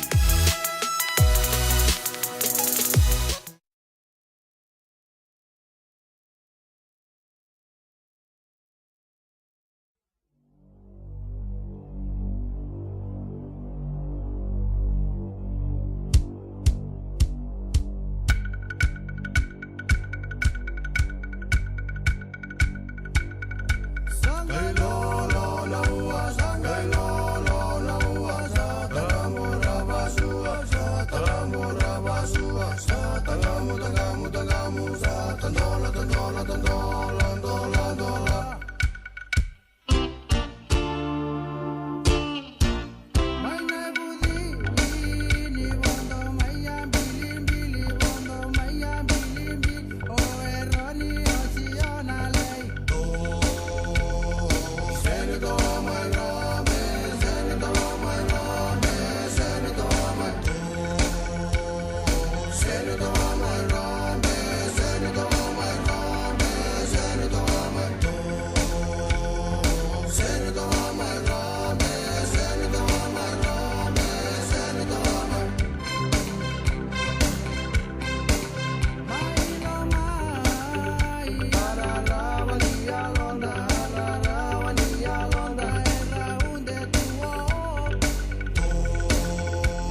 Totoo dom bibi maro takiama be pensioniasi na ita pensioniasi gertu na mati lawan na kabri pingra batin radio bulun do bata sabi mamando no be kenta na ono na klok sabnak tarong teman ta sona itu tuku rabaka utiku mai men tamai rongo teman ni na wasni ngau na bagaro taki oya nei rongo mai pali songo na kabri na ni kuwa mai na non to vunu angani songo to santo rongo de chico vola chingo join us for a summer party hosted by Selves Club.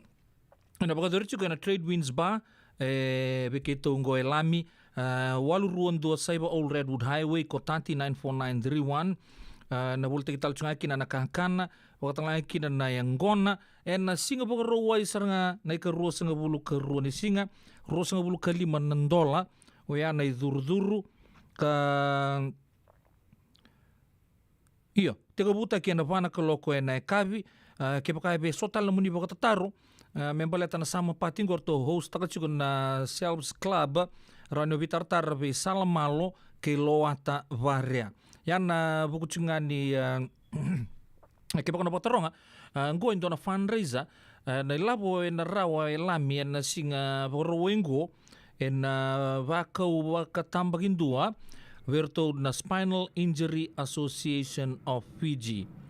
Yan buni kenang biubatan na sama patio ya singa pagaruway sarangonggo bekem ni nabiokan lamani o kila di ndo na sasangayang ngonggo na ilabo todo ko en bangule birto na Spinal Injury Association of Fiji na buku ni sama patio ngo arto host taka na Selves Club kada bagadur chuke kotati se mailami en singa pagaruwengo ningoliani nilai toko ninduan na sasanga yang saronggo tau ya rua sanga bulu kalima wale nganan dola o ya na durduru ka iya sako nga ya vana koloka na kabi na tega buta kichukina ndua tali na bisureti o ya na buku chinga ninduan na charity event ka wabara taka chuna noa for the Colonial War Memorial Hospital mai na nonta puno lomba ni vici orto host taka chungo na First United Methodist Church mai Santa Rosa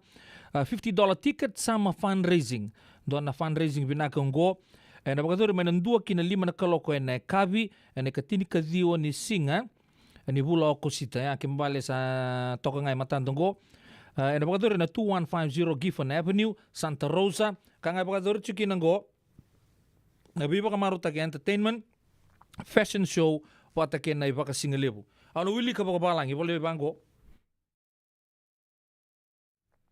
The purpose of this event is to raise essential funds for purchasing vital hospital supplies for CWM Hospital, ensuring they can continue providing crucial healthcare services to those in need. Every single donation raised during this fundraiser will go directly towards supporting the hospital and the important work they do for Fiji's communities. Yana fundraiser ke baka be sotala muni baka tarung gir na bantele bengo vitu saiba vitu ruan dua vitu ndua 5 vawalu vitu saiba vitu ruan dua vitu 25 vawalu yana ndona fundraiser tombita bata chiko orto na First United Methodist Church of Santa Rosa ena bugri kena buketi nga o yana nonta polimbula lebu en korturanga lebu subero na tukutuku weekenda en kabi di bingka rabi nintai en radio bulan do bata baga bidi binang tagi chukuna bito kandi en kabi binang di ko pete la no bono nindon di bingka rabi boy rosa ngabul kabito na miniti meta bono to program en kabi di bingka rabi nintai binang na siya chukumai.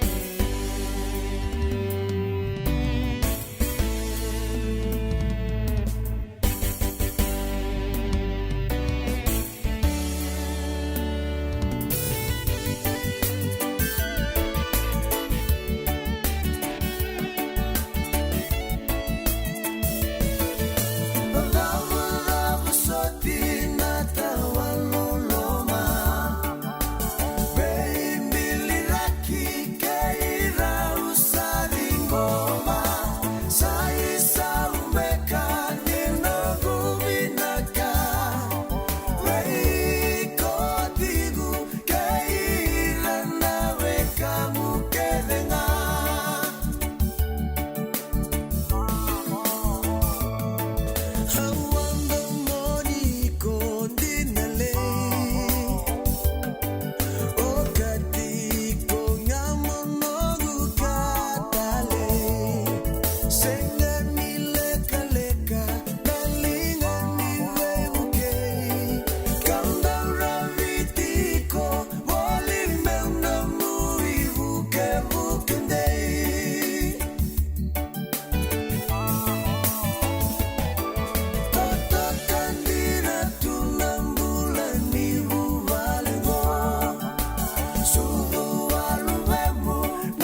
Terbukin on leo totok na tumuni mga marote kya may bay na itape ni sinyasi na kami ni bing karab ni tayo radio mula dua bata en waka bini binakatakita alcungan na bito kani may bay irto sar na bio kani ni sema bata cumay na kami na ni kuwa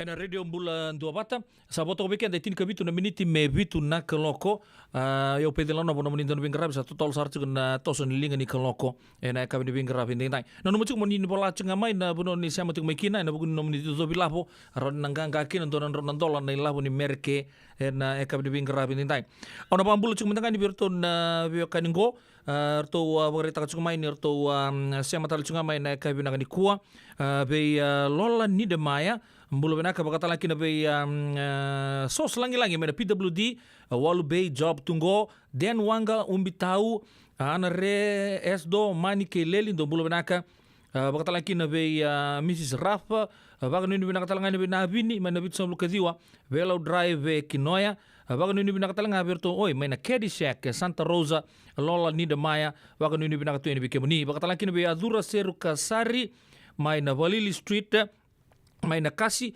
and kabi ni Binga Rabi Tintai, ka baka nini binakatalanga, be Ruana Tabulengu, raw siya masarap may Corvo, tina tawaki bakatalaki na be lalai bunga koto Raiman en kabine binga rabi dai be kemrau binang sabole na tei na susuman manu nro bakator to mai Corvo Towni en kabi binaka ni binga rabi dai baka nuni binaka nui takini to toko tsugno bitokani en radio mbula ndo bata boitin kelima na miniti me zabo non to bitokani na kabi binga rabi dai ngone talo ke tele buni singa Nimbula binaka may tele buni singa Kena kena bi koro todo kasara. Ni sambula.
Turang kena marama dulu kena mana leo na channel no bagatir loloma ke misiala na kabri bing karabat entar tulang atabi kena Southern Swingers mai mata sau lebu na kasalega mai kantabu na bilo taki mangosa ni Ben Baliwai koto mai kinongo bikin tanang ngono sabo pa na miniti mai bitu na kaloko ke tanga sama itu kimanda kena do ni bing karabi radio bulun do bata en city lebu San Francisco en Sano California na ra ke merke en kabri bing karabi ndai sangai kota kan pemaluan mati ni single lebungo menromu ya ni begitu enda kui malolo ya sana mai tatau talangai ke na vingarapi na kapi na ni kontona kana nungu marota kana to bitokan mai na tolu me ato tigo mai na tiki ni miniti bina kon kon sempre ni ngole na poko mo mantanga kin ndono wekangu siamo chikumengo langi F bina kana bitokan di botala kin be rau na nrebo abo kichiko rau sisi sombu sisi taki chungo tapale lalai watala kina be tapale alfatina mai korbu mai tele bina sa bole na siama cuma na ka bina ko bi kimdo na maramarua